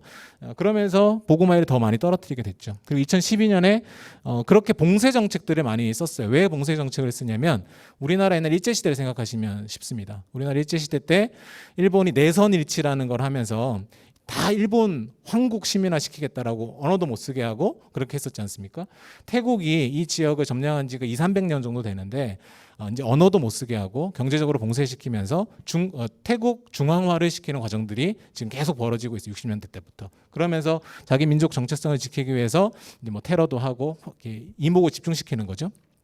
그런 일이 2012년에 기점으로 아주 크게 일어났었습니다. 그리고 뭐 최근에도 올해 1월 달에도 인명 피해는 없지만 뭐 전신주가 터진다든지 이런 폭발 사고들이 있었던 지역들이죠. 근데 이제 저희가 보는 거는 뭐냐면 저희가 2016년부터 2019년까지 제가 속해 있는 UPMA라고 하는 Unreached People Missions Alliance라고 하는 미전도 종족 선교연대라고 하는 곳에서 4년간 이곳을 7번 들어가서 사역을 하면서 남부 지역, 물론 다른 지역을 봤지만 이 남부 지역을 보다 보니까 이 빠따니 말레이 지역들을 보게 됐고 테러가 있어서 그 선교사, 상주 선교사가 영인 지역이지만 또 가능하지 않을까 앞으로? 라는 생각을 해서 들어가 봤어요. 그래서 선교사님 다 말리는데 내려가면 내려갈수록 가능하겠다라는 저희가 판단을 하고 차를 직접 렌트해서 몰고 그 지역을 돌았습니다. 돌아서 봤더니 물론 아직까지도 계엄 상태에 있기는 합니다. 계엄 상태에 있고 장갑차만 곳곳에 있고 총 들고 다니는 군인들이 있기는 해요. 근데 그래서 안전해요. 오히려 안전하고 네, 안전해요. 가는 사람이 저러면 곤란하죠. 네, 안전해요. 네, 저희가 들어가서 봤는데 안전합니다. 안전한데 이제 가끔 발생할 수 있는 것들 때문에 조심은 하지만 그 현지에 있는 사람들은 우리가 언론이나 이런 것 때문에 너무 이렇게 오해받고 있다. 저희 보고 막 우리 아파트 월세 50만 원만 하면 들어올 수 있으니까 와서 살아라 막 이럴 정도로 그러면서 하는데 어쨌든 저희가 확인하고 왔던 것은 앞으로 조심스럽게 사이 가능할 수 있겠다라고 하는 리서처로서는 보고 왔습니다. 보고 왔는데 중요한 거는 이제 저희가 가는 이 지역들이 선교사가 없는 지역이라는 거예요. 그리고 선교사가 떠난 지가 오래된 지역들이죠. 지역 교회들, 현지 교회들이 조금 있기는 하지만 앞으로 새로운 사역들이 시작돼야 될 그런 지역이다라는 겁니다. 그래서 여기 이제 여기 보시면 남부의 하데아이라고 했다. 아까 송클라주의 가장 큰 도시, 남부에서 가장 큰 도시가 이제 보시면 지도를 보시면 여기 하데아이고요. 여기가 빠따니, 얄라, 나라티아시인데 요 마치 북방 한계선처럼 이 빨간 선을 중심으로 해서 요 밑으로는 선교사가 없고 하데아이 쪽에는 선교사가 있습니다. 그러니까 저지선인 거죠, 거의. 이제 여기서 더 이제 하데아에서 더 이쪽으로 들어가서 사역이 가능하겠는가? 이거를 이제 저희가 봤던 거고 가능하다. 1시간 거리밖에 안 되거든요. 그래서 비거주 사역으로 하데아에서 베이스를 두고 이 지역으로 들어가서 현지 교회들을 돕고 선교할 수 있는 가능성이 있다. 이렇게 저희가 조금 보게 됐고 이번에 이제 저희가 이제 가게 되는 이제 이유는 우연찮게 이제 이렇게 연결이 되게 됐습니다. 사실은 제가 먼저 이걸 가자고 했던 게 아니라 여기 앉아 계신 우리 선교국장님의 같이 집에 사시더라고요. 알고 봤더니 같이 사시는 모 분이 그 기운을 받아서인지 먼저 부르심을 받고 김무진 우리 팀장님을 한테 비전을 던지고 그래 그럼 우리 한번 해볼까 하고 그 비전을 받으셨어요. 그리고는 우리끼리 가기에는 좀 잘 모르잖아. 누구 하면 전문가를 데리고 가야겠어. 그래서 저한테 이제 얘기를 하신 거예요. 그래서 부랴부랴 그래요? 그러면서 저는 이제 저희 사역과 연장해서 저희가 다음 스텝이 동남아 무슬림 사역이거든요. 그래서 말레이시아, 인도네시아 이쪽을 태국 남부 국경을 타고 넘어가서 좀 리서치를 하려고 생각했던 게 있기 때문에 그거를 하면 되겠다라고 생각하고 시작을 했었는데 이거를 이제 하기로 하고 만약에 정말 하데아이 중심에 이것만 하려고 했으면 저는 시간이 없는데요. 이렇게 얘기했을 것 같은데 저는 그 미끼에 걸려서 이거를 앞으로 이 사람들과 같이 해보면 좋겠다 하고 시작을 했으나 하나님의 인도하심들을 보면 그게 아니라 네스동 교회를 이 두 분을 마중물로 해서 태국 남부 하디아이를 중심으로 한 비거주 사역 또는 하디아이와 그 위에 있는 나콘시탄마라시라는 도시가 또 있거든요. 그 지역들에서의 단기 사역 그리고 단기 사역을 통해서 선교사들을 이렇게 인발부시키는 그러한 어떤 것들에 하나님 계획을 갖고 계신다라는 마음들을 많이 받게 됐어요. 그래서 제 욕심을 다 내려놓고 하디아이 중심으로 남부 지역에 집중해서 사역을 다시 일정을 조정하고 계획하기 시작을 했습니다. 그러다 보니까 이제 얘기도 나누게 되고 소그룹에서 또 얘기 나누다 보니까 갑자기 여기에 와 있어요, 제가. 네. 여기 와서 지금 이 얘기를 하고 있는 겁니다. 전혀 기대치도 않았고 생각지도 않았던 뭔가 짜여져 있는 것 같은 그 판을 하나님 움직이고 계신다는 생각이 들고요. 예, 그래서 이제 요 지역들로 과거 지도에 보여드렸던 가서 현지 교회 저희가 이미 만났던 현지 교회들이 있고 선교사님들이 하디아이에 계신 분들이 있어요. 그래서 그분들을 만나서 만약에 네스동 교회 뭐 아무것도 결정된 게 없어요. 근데 아무것도 결정된 게 없지만 만약에 앞으로 엔데믹이 돼서 네스동 교회가 단기 선교들을 할 수 있고 사역을 진행할 수 있다라면 이곳에 와서 어떤 사역을 할 수 있을까 하는 것들을 대학부라든지 청년부라든지 우리 성년부 가족 단위로도 움직일 수도 있는 그 지역들이에요. 거기는 테러 없거든요. 걱정하지 마세요. 예. 그래서 그런 지역들을 어떻게 사역할 수 있을까 하는 것들 그리고 제가 2018년도에 갔다 왔기 때문에 정탐 사역으로서 그 이후에 4년이 지난 지금의 현재 상황이 어떤가 하는 것들을 좀 살펴보는 것들 그리고 그 지역 빠따니 말레이 지역에 들어가서 땅밟기 사역들을 좀 진행을 하려고 합니다. 중보 사역이죠. 만약에 들어가서 현장에 있는 선교사님들과 커뮤니케이션을 해서 위험하다라고 하면 안 들어갈 거니까 걱정 안 하셔도 됩니다. 살려서 돌아오겠습니다. 남편을. 네. 괜히 걱정 안 하셔도. 저도 살아야 되거든요. 저도 여기 뒤에 딸도 있고. 그런데 네. 그래서 왜 가냐? 아까 말씀드렸던 것과 마찬가지로 불교국과 태국 속의 무슬림 지역이라는 강점을 갖고 있어요. 근데 잘 몰라요. 태국 그러면 다 불교 국가인 줄 알고 있고 태국 그러면 치앙마이 생각하고 태국 그러면 방콕 생각하지 남부 이 지역은 아무도 생각 안 하거든요. 심지어 선교사님들조차 심지어 선교단체조차 저희가 열심히 책 만들어서 막 돌리고 얘기했음에도 불구하고 이곳의 이 시의 적절한 사역의 필요성 이것들을 잘 모르더라. 근데 그 흐름들을 보니까 제가 몸담고 있는 네스동 교회 그 기회를 드려야겠다. 그 기회가 필요하겠다라는 생각들을 하게 됐다라는 거고요. 그래서 그런 선교적인 기회, 다양한 가능성들이 있는 곳, 그리고 선교사가 상주 선교사가 영인 지역, 그래서 이 지역에 다시 시작해야 될 때다. 이것들을 저희가 마음에 받고 사역을 가게 됩니다. 그래서 아니 뭐 나이 40대 중반이 돼가지고 이런 일을 하다니 이해가 되지 않는다라고 생각하실 분들도 계실지도 모르겠어요. 그러나 하나님이 일하시는 것은 다양합니다. 여러 가지 다양한 방법, 청년들을 일으켜서 대학생들을 일으켜서도 하시지만 너무 우리가 코로나 때문에 쉬었잖아요. 그래서 대학부 청년도 제가 알아보니까 선교에 대한 터치가 전혀 없어요. 지금 2, 3년 동안. 성년도 마찬가지죠. 그거를 이렇게 노익장을 과시하듯이 그들에게 보여주고 하나의 마중물로서의 역할을 하고 대학부 청년부 지체들이 이렇게 관심을 가지고 끌려 나올 수 있도록 이렇게 하는 것이 저희 역할이 아니겠는가 하는 생각이 듭니다. 그래서 그 지도였고요. 예, 이 지역으로 갑니다. 예. 그래서 여러분들이 같이 동역해 주시고 기도해 주시면 선교의 지형이 바뀌어질 수 있어요. 이 지역에 아무도 없었던 지역이 나중에 5년 후, 10년 후가 됐을 때 선교사가 들어가 있고 건강한 교회들이 세워지고 이런 일들이 벌어질 수 있죠. 모르죠. 여기 계신 분들이 헌신해서 우리가 가서 해보겠다 이런 생각을 하시게 될 수도 있을 것 같습니다. 예, 기도 제목은 우리 백인주 형제님이 나눠주실게요. 네, 기도 제목 나누겠습니다. 저도 제가 지금 왜 여기에 서서 이 얘기를 하고 있는지 모르겠는데 하나님의 부르심을 따라 가는 것 같고요. 이렇게 위험한 지역이었으면 다시 한번 지금이라 다시 한번 생각해봐도 되나요? 티켓팅 했어요? 가도 될까요? 우리 자매님. 자, 제가 다시 한번 좀 생각을 해봐야 될 것 같은데 호인지는 김무진 형제가 억지로 짜맞춰서 만든 말이에요. 사람을 부르는 진리라는 뜻을 갖고 있고요. 가서 우리가 복음으로 이제 현지를 정탐하고 같이 한번 좀 조사해 보자 그런 차원에서 좀 준비를 했고요. 넘겨주세요. 자, 넘겨주세요. 기도 제목. 자, 우리 시간이 많이 기도가 많이 필요한 것 같습니다. 이 시편 말씀 제가 무진이 형이 이걸 써서 보내주셨는데 읽어도 내용을 이걸 못 하겠더라고. 무슨 말씀인지. 제가 넘겨주세요. 그러니까. 자, 우리 기도 제목. 오래전 믿음이 심겨져 자란 저희 마음속 포도나무와 거룩한 성이 다시 회복되도록. 여기 앞에 시편 말씀, 그 포도나무 심겨지는 거 회복의 말씀인 것 같고요. 두 번째는 태국 남부 빠따니 말레이에서 하나님을 찬양하고 예배함으로 그 땅에 복음의 흔적이 다시 새겨지도록, 그리고 그 흔적을 따라 새롭게 하나님의 복음을 전할 사람들을 불러낼 수 있도록 같이 기도해 주시고요. 자, 넘겨주세요. 준비 여정 사역의 모든 과정에서 하나님의 인도하심의 손길을 알고 경험하도록, 그리고 저희가 보고 듣고 알게 된 바를 증언할 때 듣는 모든 사람들 또한 이곳을 향한 하나님의 뜻이 부어지는 마중물이 되도록 같이 기도해 주시고요. 서로 온전히 연합함으로, 저희가 오랫동안 봐온 사람들이에요. 강우성 형제도 그렇고 김부진 형제로서 현재 가서 싸울 가능성이 있습니다. 이렇게 너무 친하고 잘 알기 때문에.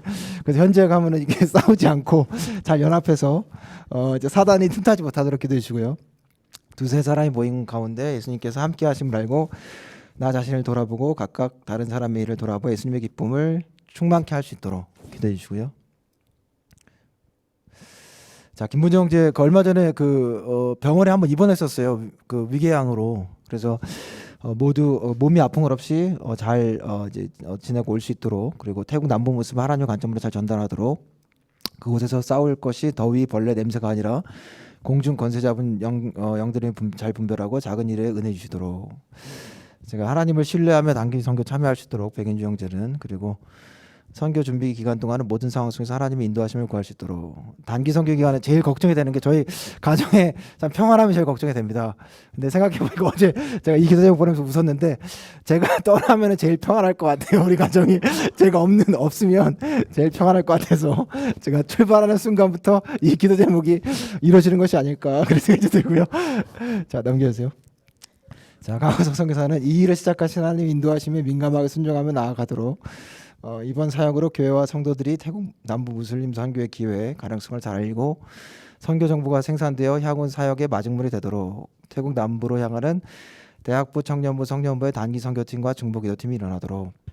지금 대학 청년부에도 좀 같이 갈 수 있는 분들을 요청을 해놓은 상태인데요. 이번엔 좀 어렵지 않을까 그런 생각도 좀 들고, 특별히 좀 생각하면서 많이 좀 기도를 부탁드립니다. 하나님의 인도하심이 이 가운데 있다라는 거를 드문드문 느끼게 되는 것 같아요. 아까도 우리 덕현 형제랑 같이 카페에서 나 왜 가는지 잘 모르겠다, 너무 큰 부담이다, 이런 나눔을 하고 있었는데, 갑자기 교회 이제 그 집사님 또 사형수장님이 오셔가지고 막 본인들의 선교 비전을 막 나누시는 거예요.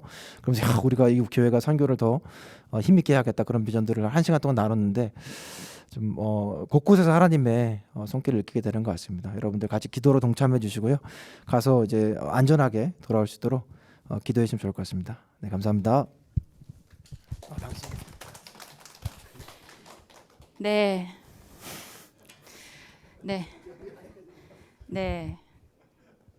장갑차가 있는 곳으로 이제 곧 가신다고 하는데, 네, 저희 같이 이렇게 기도했으면 좋겠고요.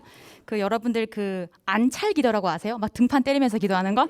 그거를 특별히 이제 백시성을 가진 분에게 안찰 기도를 마음껏 드리고 싶은 생각이 들었는데, 이제 은혜와 기도를 골고루 평균적으로 드리기 위해서 우리 다 같이 통성으로 들으시고 보신 기도 제목을 가지고 다 같이 기도했으면 좋겠어요. 기도 제목이 되게 많았지만 중심적인 것은 그 태국 남부 하랴이 밑으로는 선교사님이 안 계시는데, 상주 선교사가 아무도 없는 그곳에도 하나님이 분명히 살아서 역사하시고 통치하시고 주권자이심을 주님께서 드러내시는 주님의 주도하심이 있는 이번 정탐 여행이 되어서 모두들 다 안전하고 건강하게 돌아와서 또 내수동 교회 향후 선교 사역과도 잘 연결될 수 있는 그런 귀한 시간 될 수 있게 해달라고 같이 기도하도록 하겠습니다.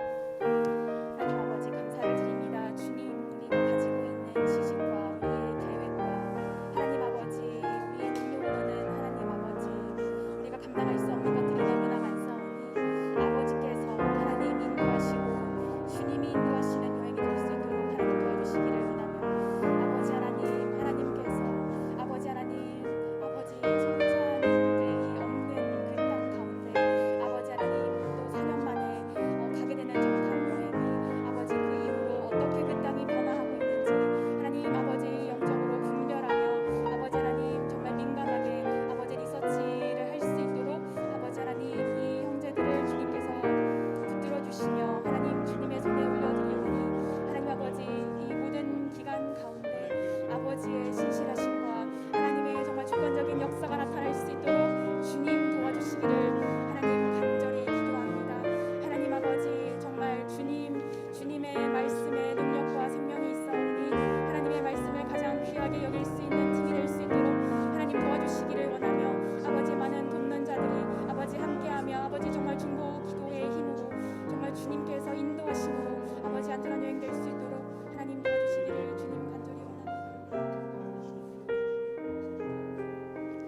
살아계신 하나님 감사합니다. 주님, 우리가 젊은 청년의 때에도 주님을 사랑하였지만 또 우리가 30대, 40대가 되어서도 여전히 주님을 향한 사랑이 식지 않고 주를 향한 그 사랑이 더욱더 뜨겁게 우리를 사랑해 주신 것을 주님 너무나 감사를 드립니다. 그래서 김무진 형제님, 또 백인주 형제님, 강호석 형제님이 이번에 상주 선교사가 한 명도 없는 하나님 그 빠따이 말레이 지역으로 정탐 아울리치를 가게 되는데 주님께서 처음부터 마지막 모든 것을 주님께서 인도하여 주시고 실수가 없으신 능력이 되시는 능력의 하나님의 이름을 의지할 수 있는 이번 여행이 될 수 있도록 하나님 붙들어 주시기를 간절히 원합니다. 그 이후에 이것이 개인적인 은혜와 비전으로 끝나는 것이 아니라 섬기고 있는 내수동 교회와 정말 소중한 연결이 될 수 있고 그 이후에 단기팀 또한 갈 수 있는 그런 모든 것에 마중물의 그런 여행이 될 수 있도록 하나님 역사해 주세요. 감사드리고 예수님의 이름으로 기도합니다.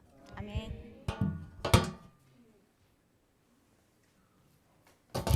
네, 반갑습니다. 오늘 순서가 좀 많이 있습니다.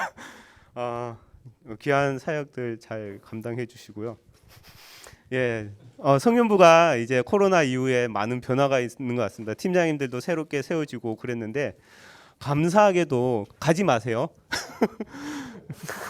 감사하게도 저희 이제 성년부 이제 대면 예배 시작됨과 동시에 우리 아이들을 돌볼 수 있는 유아국장이 필요했었는데 유아국장님을 우리가 세울 수 있는 기회가 되어진 것 같습니다. 제가 작년 말이네요. 작년 말에 이분에게 컨택했다가 거절당했었는데 이번에 다시 연락했는데 한 방에 해주신다고 해서 너무 감사했습니다.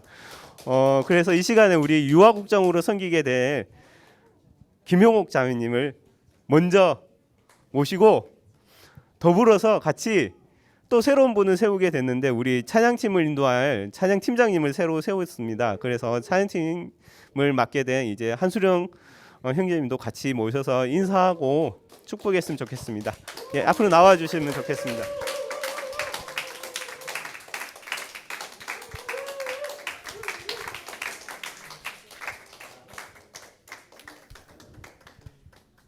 짧은 말이어도 횡설수설할까봐 간단하게 적었는데요. 국장 섬김을 하며 처음에 유아국 국장 섬김에 대해 이야기를 들었을 때 나에게 들었던 마음은 내가 였다. 동시에 정말 무수히 많은 왜 하지 말아야 되는지, 왜 안 해야 되는지, 왜 도망가야 되는지에 대한 이유가 나도 모르게 굉장히 많이 떠올랐다. 하지만 하나님께서 시간 순간순간 차분히 하나씩 저에게 주셨던 마음은 그동안 저희 가정이 아이가 지금은 8살인데 돌 무렵에 왔을 때의 지체들을 통해서 주셨던 사랑과 기도의 빚짐들을 다 떠올리게 하셨고 하나님께서 저에게 주신 마음은 그래 네가 지금이었다. 그래서 섬김에 어설프고 실수도 많고 부족하겠지만 나의 열심과 노력이 아니라 하나님께 묻고 사랑을 구하며 하나님 사랑에 떠밀려서 섬김의 자리에 붙들려 있으려고 합니다. 많이 기도해 주세요. 네.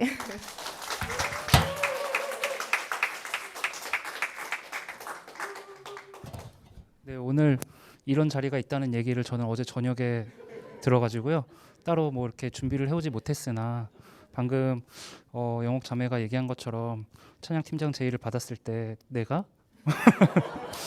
어떻게 하면 이 자리를 벗어날 수 있을까 막 이렇게 여러 가지 막 이유를 고민하면 이제 그 전임 찬양팀장님께 한 3주 정도를 계속 안 하겠다고 계속 얘기를 하고 있었는데요.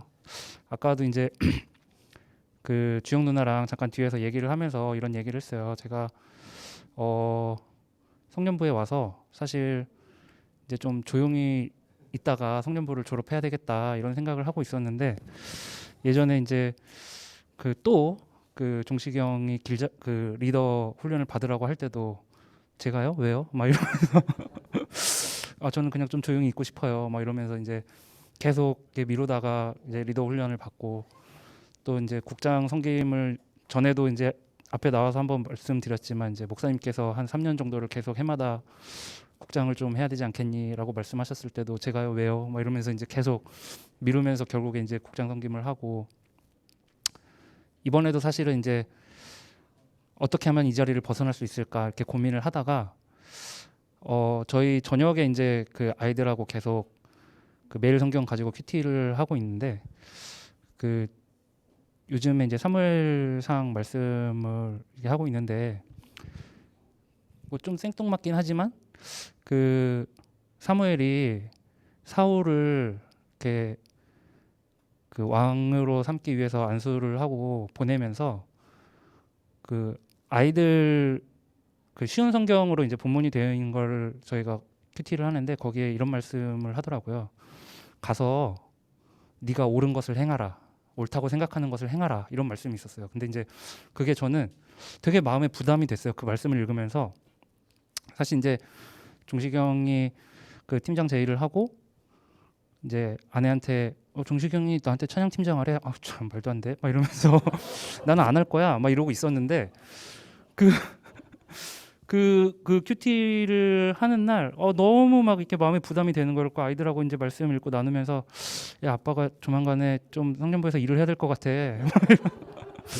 이런 얘기를 하고 또 이제 막 좀 시간이 지나면서 그 종식이 형한테 계속 그래도 고민하고 있어요 이렇게 얘기를 했는데 지난주에 목사님께서 그 빈익빈 부익부 말씀을 하시면서 이렇게 계속 일을 하는 사람이 계속 섬김을 해야 된다 뭐 이런 뉘앙스로 말씀을 하셨잖아요. 그래서 지난주에 종식이 형을 만나서 얘기를 했어요. 제가 그냥 할게요 뭐 이렇게 얘기를 했는데 사실 아직도 좀 마음의 부담은 있습니다. 이렇게 내가 무슨 그 어떤 역할들을 해야 되는지도 잘 모르겠고 전에 이제 뭐 팀장 하셨던 분들이 너무 이렇게 잘 섬겨주시고 또 영향력도 많이 크시고 이런 분들을 이렇게 후임으로 팀장을 해야 되는 상황에서 잘 모르겠어요. 아직도 어떻게 뭘 해야 될지 잘 모르겠는데 네 많이 도와주시겠죠 뭐. 네. 그런 마음을 가지고 하려고 합니다. 네. 앞으로 잘 많이 기도해 주시고 또 많이 도와주시면 성년부가 이렇게 찬양 시간이 함께 은혜로운 찬양 시간이 될 수 있도록 열심히 노력하도록 하겠습니다. 네, 감사합니다. 예, 우리 귀하게 섬김을 감당해 주시겠다 하신 이 두 분의 감사하는 꽃다발을 좀 전달해 주시면 좋겠고요. 우리 같이 축복하고 지금 할까요? 아니면 한 명 더 있잖아요. 우리 또 한 명 더 있기 때문에 먼저 꽃다발만 먼저 전달해 주시고 그리고 한 분 더 소개하고 나서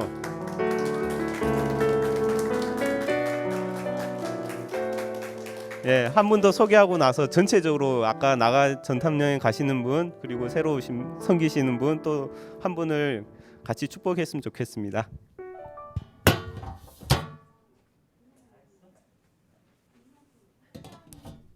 네, 여기 가운데 쪽으로 오세요. 네, 여기 두 분 먼저 축복하겠습니다. 네, 두 분 먼저 우리 다 같이 손을 쭉 뻗으셔서 일어나셔서 우리 당신은 하나님의 언약 안에 같이 찬양하겠습니다. 당신은 하나님의 언약 안에 있는 축복의 통로 당신을 통하여서 열방이 주께 돌아오게 되리. 우리 한 번 더 축복하겠습니다. 당신은 하나님의 언약 안에 있는 축복의 통로 당신을 통하여서 열방이 주께 예배하게 되리. 네, 감사합니다. 우리 앞으로 부르진 않겠고요. 우리 아까 태국으로 정탐 여행, 정탐 선교 여행 떠나시는 우리 강호석 선교사님 어디 가셨죠? 그런가요? 네, 우리 백인주 형제님, 우리 또 같이 축복하도록 하겠습니다. 네. 당신은 하나님의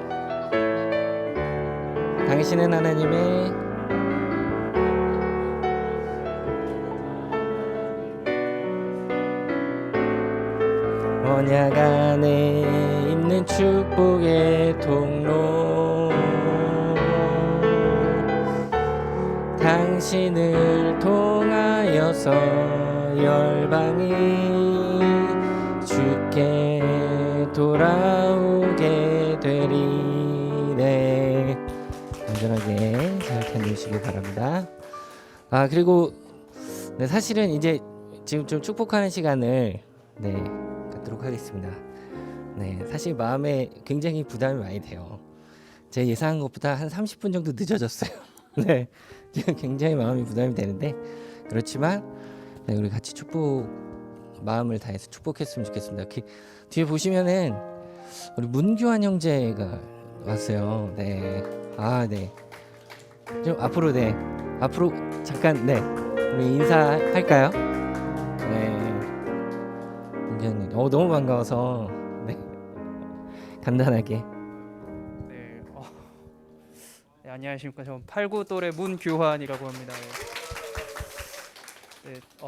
전 이제 지방에 살고 있어서 서울에 올 일이 전혀 없다가 이제 오늘 일이 있어서 서울 온 김에 이제 교회를 와봤는데 역시 오랜만에 오니까 너무 좋고, 제가 지방에 있다 보니까 코로나 때문에 이제 또 아기도 있고 해서 이제 교회를 다니질 못해서 거의 2년 만에 처음으로 오프라인 예배를 드리는 것 같아서 너무 좀 느낌이 좋고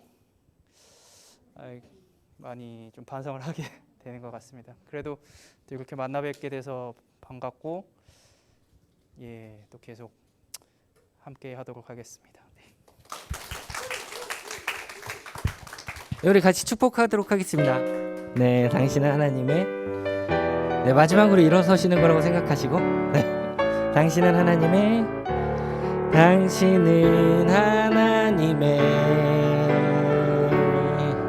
언약 안에 있는 축복의 통로, 당신을 통하여서 열방이 주께 돌아오게, 당신을 통하여서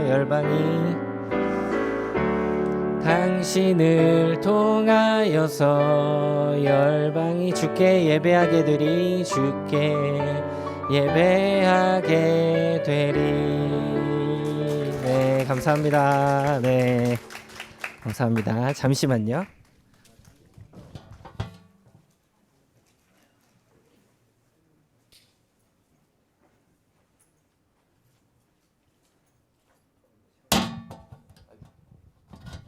네, 오늘 여러 가지 순서가 많았죠. 네.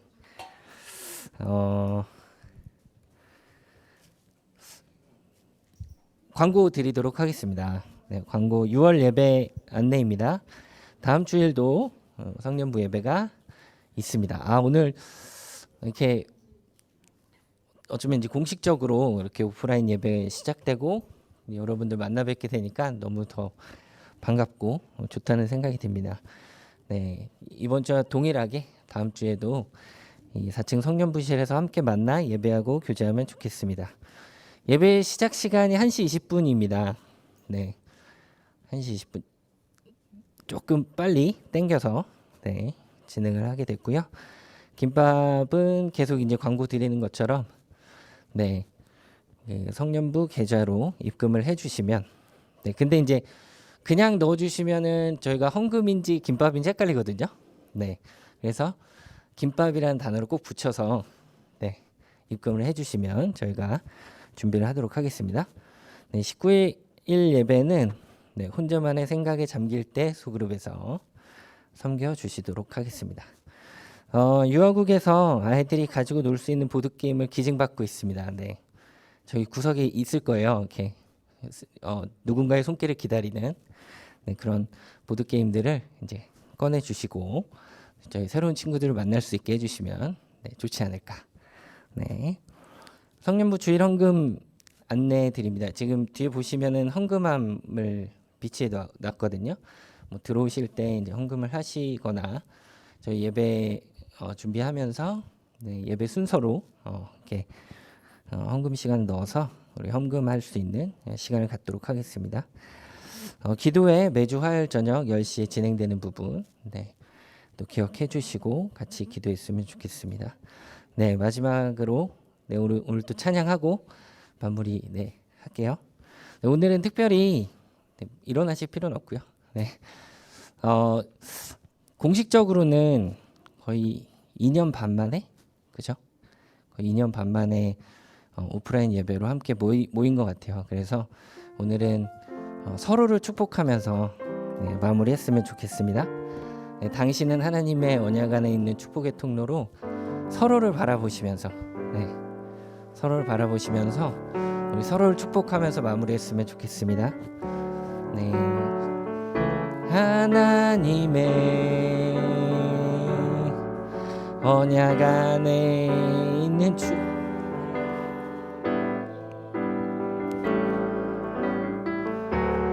당신을 통하여서 열방이 주께 돌아오게 되리. 당신은 하나님의 언약 안에 당신은 하나님의 언약 안에 있는 축복의 통로 당신을 통하여서 열방이 주께 예배하게 되리. 네, 감사합니다. 성년부 예배 모든 순서를 마치도록 하겠습니다. 오늘 수고 많으셨습니다.